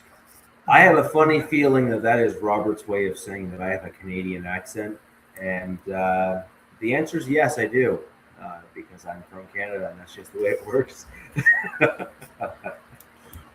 So it is what it is. I do have like a third spot position. If we'll get into that, if you want to do that. Go ahead. Yep. This one kind of hurts, but this is another thing that Charger fans are kind of familiar with. Is they drafted Junior Colson, middle linebacker from Michigan. He came over with Harbaugh and Minter. Cool. He came over with them, and I mean, the dude's like, if you just look at his accolades, young player. He's got a great story. He's a Haitian. He was adopted as a Haitian kid, like just outstanding college football player. And then came over, and I want to say his first year, he dealt with like a bunch of injuries. What's new, right? Chargers. He had like an appendectomy, just some weird stuff going on, happen. And like, he had a really rough freshman year. And then we're like, all right, let's see what happens the following year. The following year, they shut him down right before the season kicks off. And it's like, look, dude, we can't wait around forever, right? Because there was another guy, Marlo Wax, I want to say we got a UDFA we got in 25. Now, he's not as big. Richie's going to go outside after this shoe, eh? Look. That's funny. Look, Sacktown, I have tried so hard. Well, sorry, I can change my accent to modify how I pronounce the word out. Yeah, I would hate to. Well, I wouldn't hate, but I would. It'd be funny to listen to Richie get with a bunch of Canadian men and drinking in the woods somewhere. It would be like, do we need a translator for this? It'd be It's so actually it's funny. So I'm of Irish descent, although I'm like the biggest leprechaun you're gonna meet.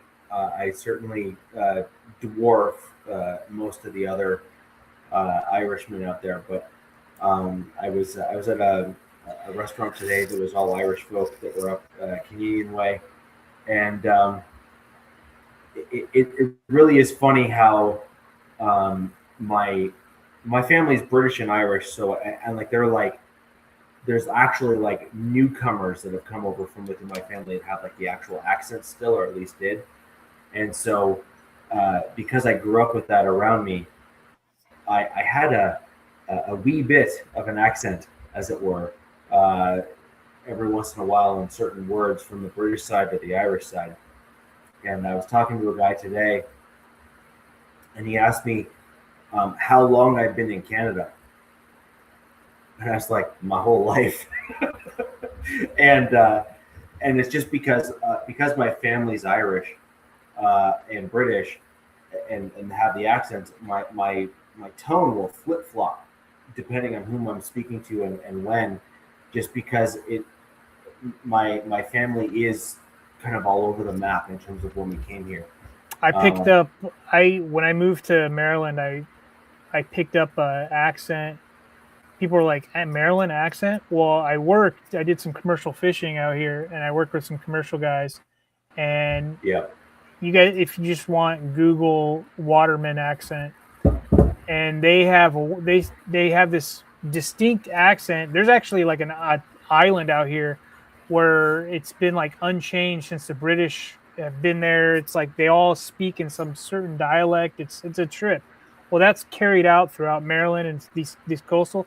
So I started picking up on certain words like I would say boot, like just like weird, like they say some word, and it would come out. And I remember I went back to my buddy of mine wedding in California, and we started drinking, and some of these words start coming out. And they just like look, they're like, what the hell are you saying? Why are you saying words like this? And it was just because at that time I was working with these guys. But at the same sense, like I was a California kid, born and raised, and I was like, no, Californians don't have an accent. Now I start watching stuff from like California, and there is a distinct, maybe not an accent, but it's a distinct, like the way they talk. Like there's a lot of likes, like this and like that, and they pause. And the women are the worst. No offense, but California women, like holy crap, it's unbearable. Some of this valley kind of dialect stuff they got going on over there. But yeah, it's funny, man. Like a lot of you just travel, and everybody's got their own like distinct way they say stuff and how they talk, and yeah. Yeah, I really pissed off my Californian cousin when I started flipping my accent off on purpose, because they were all like really, really interested in hearing how I spoke, because I do pronounce words differently. So, I'm going out and about to take out the garbage. Right, like just as an example, or I want a chocolate bar.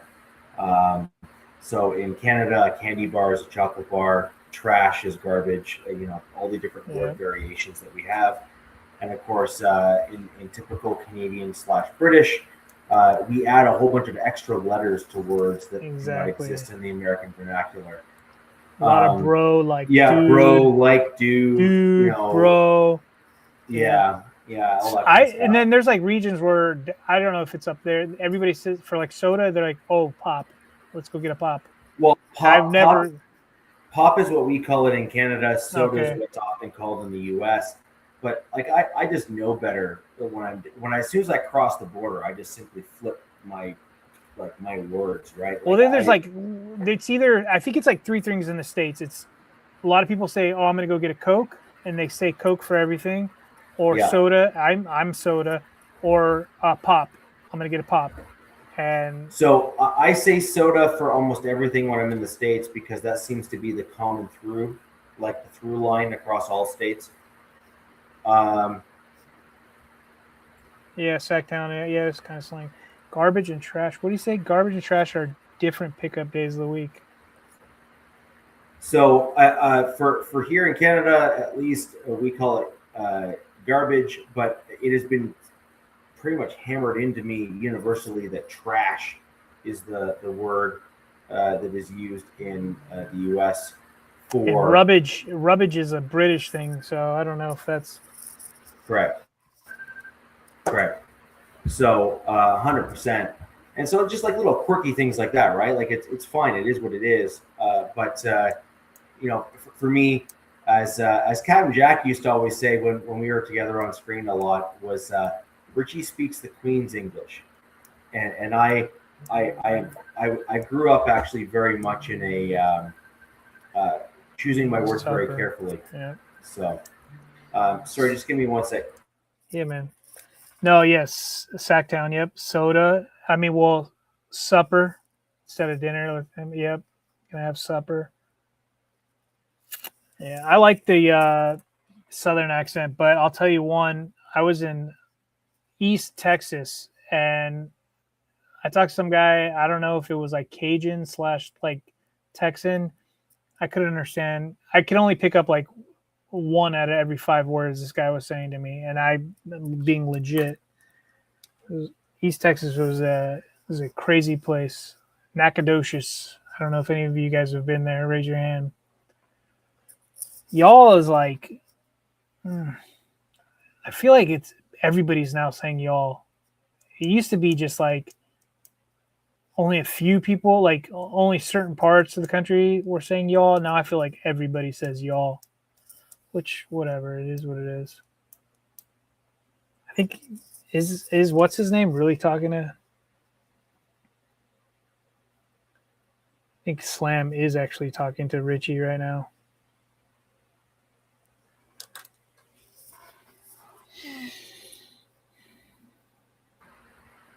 Shout out there to Big E and the other Broncos fans. I just got a quick call just to remind me of what a real accent sounds like from the southern U.S. So, where's he from? Did you say where he's from? West Virginia, man. West Virginia. West Virginia, okay. Yeah, West Virginia. So fantastic accent. I've I've mimicked the West Virginia accent many a times. I've been told that I do a fairly decent impersonation, but I've also been there a bunch of times too. So there's a lot it's of guys that we lived by when we first moved to Maryland. They all went to WVU, and the stories that they say about that school, like, I wish I went to that school. It sounds like Yeah. it was a blast. Yeah. So, I'm gonna quickly just cover off my third one here for my team. So, I kind of did the inside linebacker / outside linebacker, switch up, which I think Broncos country is not necessarily prepared for. And my answer to that is I don't care.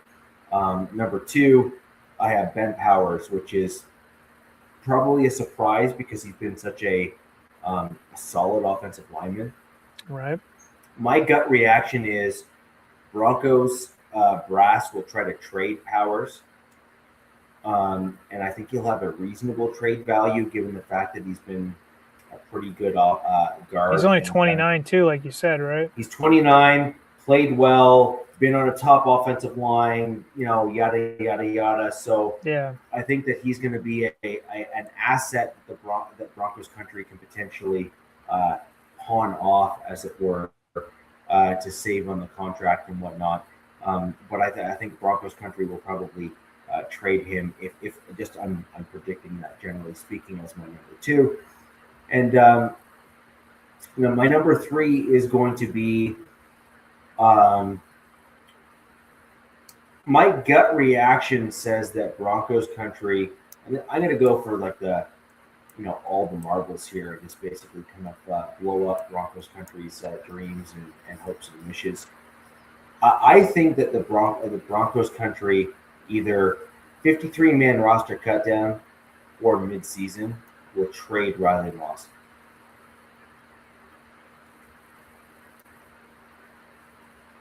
I think Riley Moss, because I don't believe we're going to have the cap space to retain him this season. After this season, rather. I think that we're going to look to try to backfill him through whether it be a trade, whether it be our UDFAs and other guys on the roster. I think that the Broncos are going to try to backfill him and get draft capital. So I think we're going to try to get like a 3rd or a 4th for him. I think we're going to try to find something in that regards because I think he's going to be a pretty sought-after commodity at the end of the season. Look, everything you're saying makes sense, but I feel like you guys are in your Super Bowl window, and they want the best players right now. And I think Riley Moss is. I agree, but my problem with Riley Moss is that, so realistically speaking, based on what we've seen these past 2 to 3 seasons, you're getting between a 4th and a 5th as a comp pick. And so if you can get a 3rd for Riley Moss this year, knowing that you're not going to get it next year, and knowing that Chris Abrams-Drain has been a pretty solid player, you also have 1 or 2 UDFAs in the cornerback position that are looking like quite good, actually, in terms of like on paper stuff. The Broncos have done so well at targeting UDFAs that have gone under the radar. Like, let's look at it this way. Jaquan McMillan was a UDFA in 2022, and we're trying to re-sign him to a mid to high-end market value right now. He is that good. Let's also not forget that we also drafted Jahdae Barron in the first round last year. And he hasn't been able to get on the field because Jaquan McMillan is too good. Right? Like, he's just too good. Really good problem to have. Yeah, like that's a real good problem to have in your cornerback room, right? Like, I have too many good ones, right? Like I have a first-round draft pick that's not good enough to crack the roster. You know what I mean? Like, as in terms of starters. So, it's ridiculous, right? Like, it's crazy, right? And so, I think that's where you're going to see the Broncos maybe make some moves, which is Jahdae Barron is the depth behind Riley Moss. I think Jahdae Barron. And this is from the Waddle trade, right? This is stemming from the Waddle trade, like the draft capital. No, did you say because I thought you said you don't have a third because of something? No. If you look at the comp pick, so I think Riley Moss is going to get a pretty good contract at the end of the season with another team. And as a result of the contract versus the deficit in terms of the free agents we're going to bring in, the Riley Moss contract, in my opinion, is probably going to be somewhere netting us around a 4th or 5th round comp pick. And so if you can get a 3rd or higher for Riley Moss this season, knowing that you cannot pay him at the end of this season. Jahdae Barron was 24 draft pick? That's what Jack's saying. Oh, sorry. Yeah. Why do I feel like he was a 25 draft pick? Yeah, last year, Jack 25. If he was a 24 draft pick, like that means that he would have been played 2 seasons already. Or am I wrong? By the way, and then G-Fan talking about... No. He was the 2025 first-round draft pick. Yeah. Please stop correcting me when I'm not wrong. He's the 2025 first-round draft pick for the Denver Broncos, which was last. I was questioning my sanity there for a second. Yeah. So it's not this past draft that we just finished. It was the year before. Yeah. And so, like, the long and the short of it is this. Jaquan McMillan was on the ascension, but he hadn't taken the full leap to being like a complete lock as a starter. Where he had a few quirks. And then Jaquan McMillan said, I'm not giving up my job. And he came out last season and absolutely lit the league on fire with his play on with your secondary guys, how many of those guys do they move around position wise, or do they not need to? Because you guys are relatively really healthy secondary wise, so you don't really get to see versatility as much, which is a good and bad thing. But it makes me wonder, like Jaquan or Jahdae, like if they play nickel, what did it say? I'm a Raiders fan, question my sanity is season. That's funny. That's hilarious. But it makes me wonder, like, how versatile, like, some of these guys are. Like, can they play? How many of your guys can play outside? You know, if they needed to, if like something happened. Jaquan McMillan can play outside and inside, although he's best as a slot corner. You have Abrams Drain that's both inside and outside. Jahdae Barron is better served inside, but he can also play outside. So we have an absolute plethora of options in that regard. Okay. Yeah. DZ, I'm going to throw over just one quick question to you. I just have to quickly let the dog outside. Yeah. And then you go ahead and take it from here. I'll be just like a minute or two. Okay. GFAM, your question, whatever, up here about Waddle. I am not stoked about the Broncos with freaking Waddle, man. We know Peyton's going to dial up something for this guy. We know how lethal this dude is with his speed and especially with his yak ability. I'm not stoked about this at all.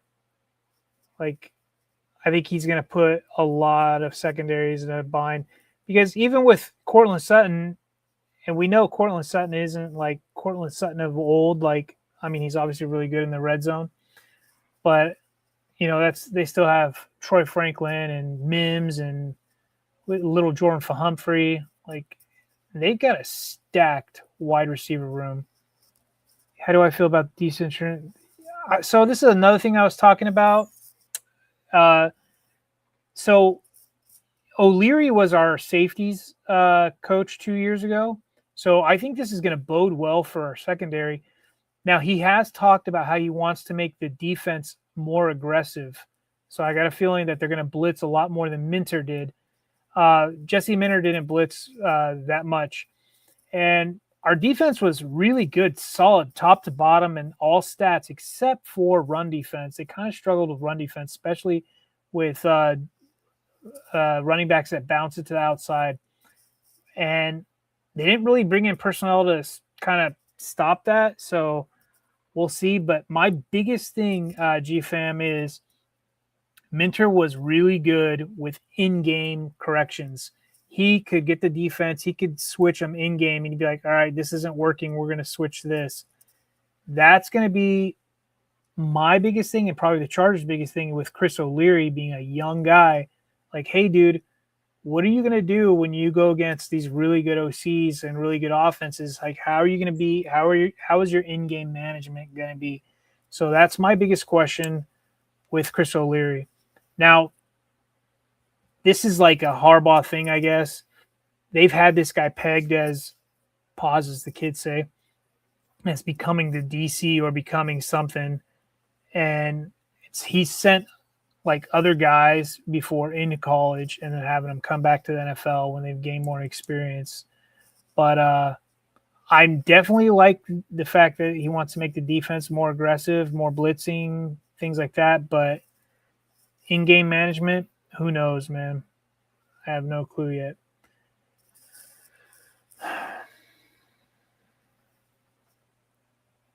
Oh, I didn't. Sorry. I come back and I see this nonsense. I didn't. I put that up on accident, but you might have put it up. So I don't think that's correct. I mean, McMillan has traditionally not received a ton of penalties. So we also, while you were gone, we talked about Waddle. And I pretty much said that with Sean Payton, I know you guys are getting a new OC, but it's going to be a Sean Payton offense with a twist. That's what it's going to be. But with Waddle, his yak ability and speed, it's really going to put, a hurting on secondaries. It's going to be challenging, especially I could see it especially if you guys line up like trips or something, right? You put say Mims, Waddle, and maybe Troy Franklin or somebody out there, right? And just I had on my list. So I had that on a previous. So for those of you who don't know, Mike Carmelini runs another Broncos podcast. It's called Mile High Monsters. He was on the show earlier. He came in, commented a couple times. He's a great fan of the show. He's followed me kind of throughout my podcast. He's actually ranked the Wild Wild West within his top 10 to 15 Broncos podcasts out there on the internet. So I really appreciate Carmelini and him coming in and hyping up the show and all that sort of stuff. But yeah, so my thing that I've said on on his show as well as on another show, which is if the Broncos try to go to a full speed set, so like a set of trips where you're basically going to say, try to catch us, right, in terms of speed, you'd have Mims, you'd have Waddle, and you'd have Franklin. And all pretty dynamic, man. Like they're very, very gifted. And then if you add on to that, by example, by having, so you have the trips in those guys, and then you add on to that by maybe having, say, someone like Caleb Lohner, who is a very big, tall, fast guy, plus add on someone like, I don't know, a J.K. Dobbins or even an R.J. Harvey in the backfield. It's basically a pure speed and like tactician style group of guys on the field. And I think that will really, really force other teams to rethink their approach for the Denver Broncos offense. And God family there, you made an interesting comment with the Waddle piece. Jalen Waddle, to me, is the guy that's going to force teams to be more honest when Bo Nix is on the field throwing the football. And the true beneficiary of Jalen Waddle, in my opinion, in terms of what Waddle is going to bring to my team, is it's going to force teams to play the entire field. And as a result, the true beneficiary for my Denver Broncos is going to be the running game. Yeah. I was just thinking that too, because they're going to stretch the field. So You Yeah. have the projected number one offense line, whether it is or whether it's not. Ready? So it's the top O line. We know what JK can do when he's healthy, right? So say you do put Waddle and Franklin or whatever on that field. I don't care what tight end you have out there. That opens up that run game. Like it's just gonna keep defenses honest, essentially. Yeah, 4-4-1's solid, decent. It's You know a, what I that mean? that's a solid 40 time, but We're Jack, acting like that's like slow or something. Give me Yeah. a break. yeah. The thing with Troy Franklin isn't just that his 40 is quick. It's that when you look at his three cone drill, he's Yeah. also very quick. And when you watch his game film, See, game his- speed's a completely his different thing. game speed is totally different. He is very fast, Yeah. and I mean very fast. There's a and guy. Go ahead, So sorry. go ahead. Go No, ahead. sorry, I interrupted Yeah. you. Yeah. There's go ahead. there's a guy the Chargers drafted, and I want to see him with pads against NFL caliber secondary guys. But we drafted a guy that runs a 4.26, and I'm like, all right, let's see what he can do against real cornerbacks. You know what I mean? Because these real NFL cornerbacks, they get a hand on you, you're done. You can be done, right? Unless so, like, yeah. Oh, I just saw that. I was like, okay, let's see your model. I want to see his jersey sales. I bet you they're selling like hotcakes. I think so too. I've heard something similar that the Waddle jerseys are certainly, we'll say, exceeding expectations. I think is an appropriate, phrase to use. But I mean, at the end of the day, just to recap, kind of like cover off the remainder of the show, and we'll kind of leave it there, and we'll cover off just some last minute kind of cleanup stuff here at the end of the show. But I have for my Denver Broncos, I think you're going to have a revamped combination of the outside and inside linebacker room by leveraging certain players that have versatility for both inside and outside linebacker. So for my Denver Broncos, that would be Jonah Ellis, that would be Drew Sanders, and Deshaun McCullough. I think Drew Sanders is cut because the dude has a stiff wind and he's in the hospital bed, so I think he's gone. But then I think Deshaun McCullough is going to be a guy that will surprise Broncos country, and I think will end up making the 53-man roster as the versatility guy who can go between the two linebacker rooms, but then also has the special teams ability as well. So that's my number one. My number two is I believe that Powers is gone. I think people are going to trade or cut him. I think likely a trade because I think he's too valuable a player to not be able to trade. I think too many teams are going to want him, and so we'll have a bidding war, as it were. But I think that teams are going to be getting good value for the trade because they're going to know that we're trying to get rid of him as opposed to, reluctantly trading him, as it were. Riley Moss, on the other hand, is exactly as you said, and he's my number three for my Denver Broncos, DZ. Riley Moss is the reluctant trade. Riley Moss is the guy that we would rather keep, but if you're going to give me a second or a third, I'm going to trade him anyway, kind of thing.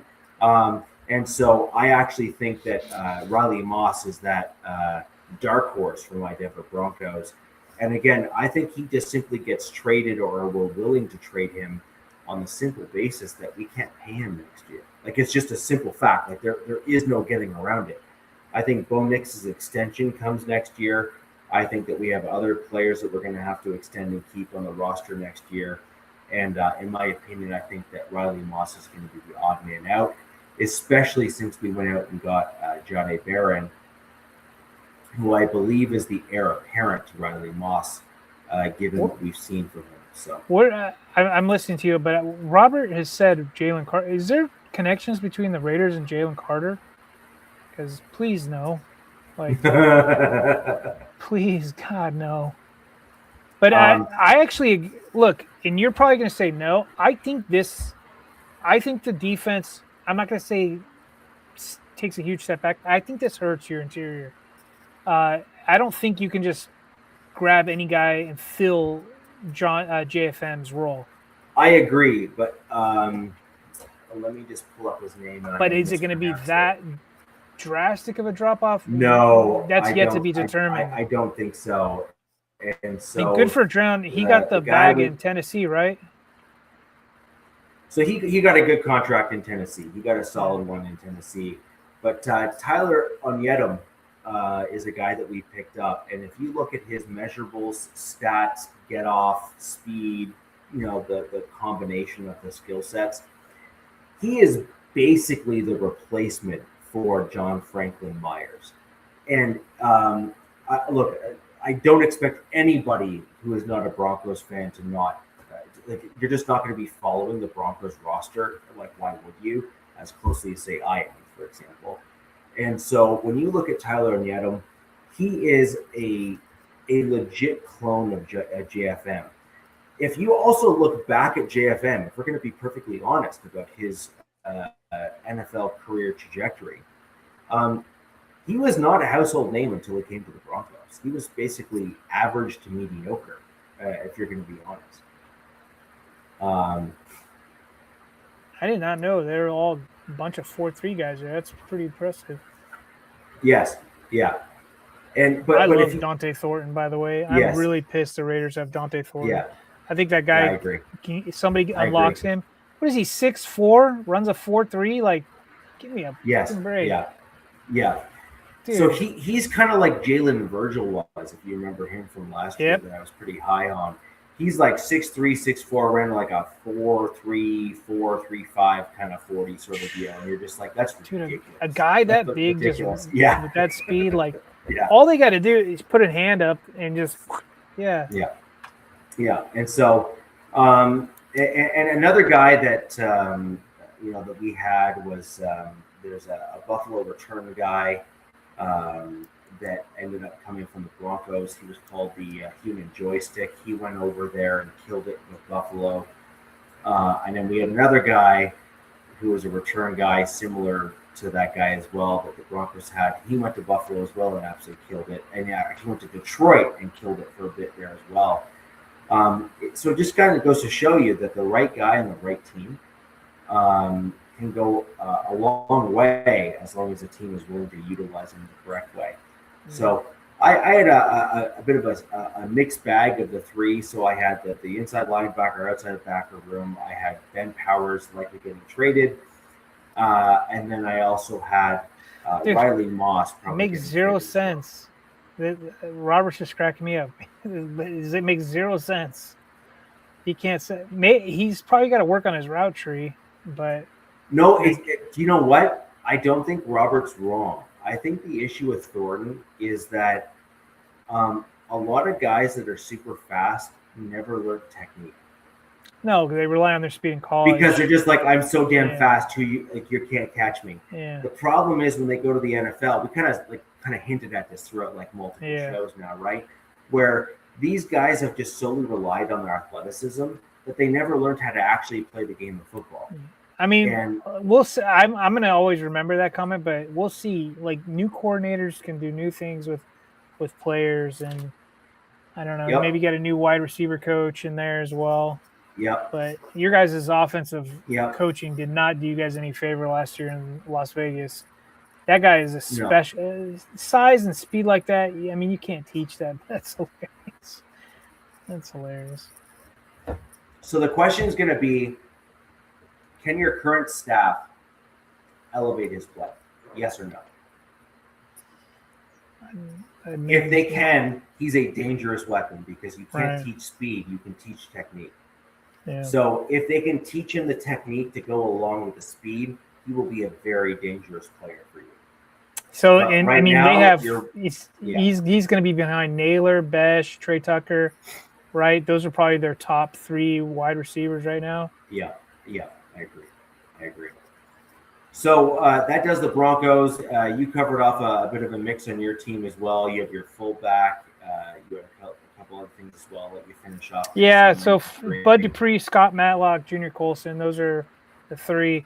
And out of the three, I hope Junior Colson pans out because if he does, he would be a hell of a partner for Dan Henley.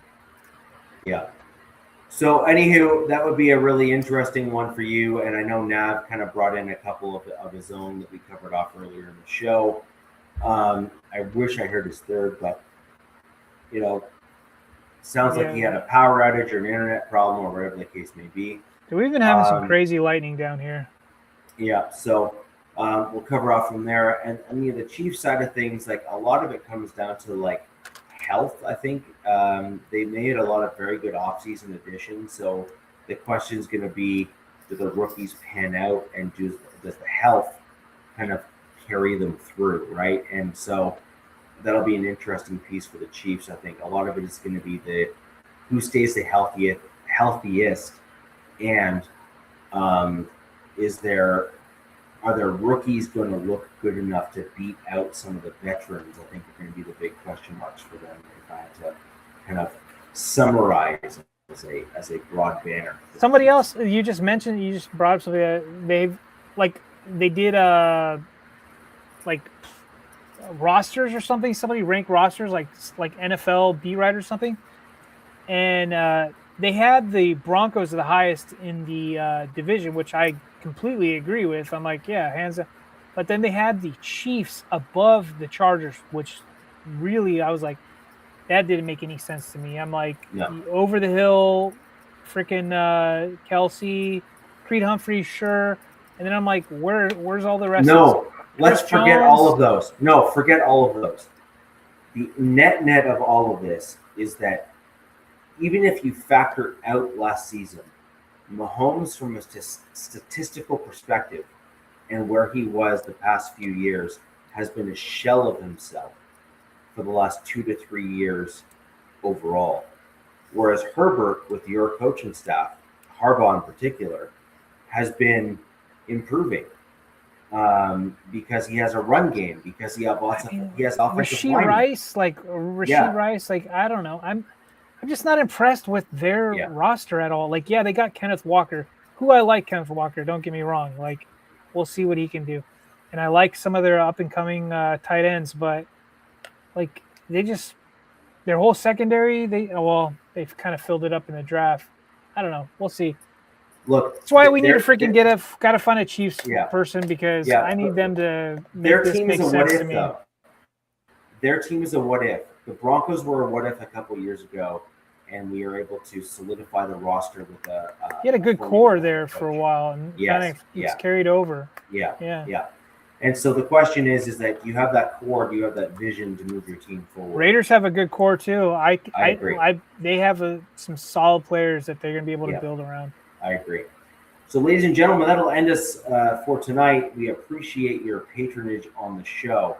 Now, as I stated earlier, the show will be moving over to the channel that's down below. No more MHRT, fellas. Yep.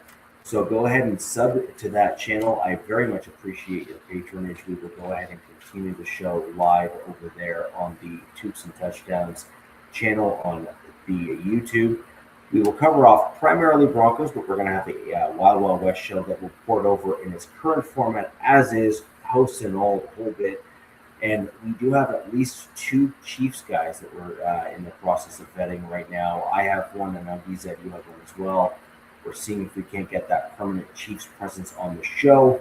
And we will be aiming towards a more structured show for you guys, so that we're able to keep this within certain topics and time frames and all that stuff to really drive home the value of the show and get you the content that you're looking for from all 4 divisional rivals. Because at the end of the day, you want your friends close, but your enemies closer.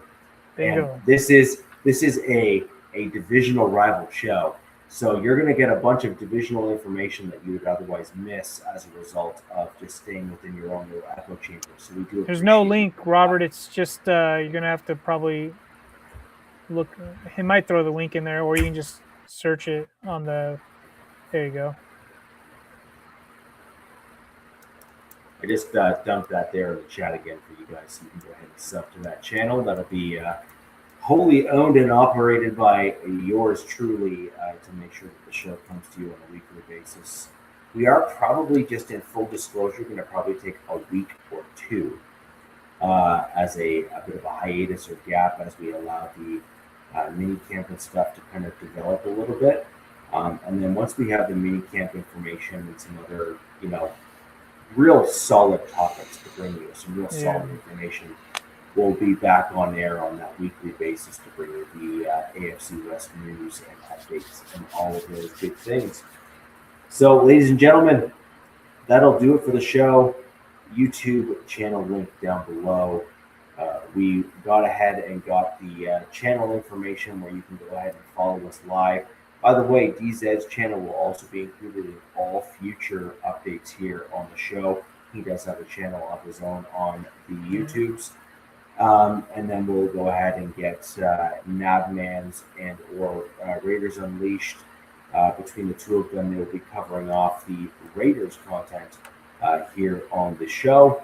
And we'll get all of that information in the description for every video going forward, because at the end of the day, it's important to get all the information from your divisional rivals, because you play them basically for six times, 7 times a year total. They make up a good portion of our individual schedules. And frankly, you don't get into the playoffs unless you win the division, basically, for the most part. So that's a surefire way of getting yourself in. But next time, guys, we will be broadcasting on different channels to different folks. And until next time, where the West Side is the best side. Peace! Fast lane when I pass in the street, bag of money in the passenger seat. Tempo's been asking for me on the road from the west to the east. Way up, I might never come down, cause the coast's racking up the flight miles. So high, I might never come down, so what, this is my lifestyle. Wait a minute, work hard for the car, so that's why it's all tinted. Wait a minute, had a real late night, woke up with my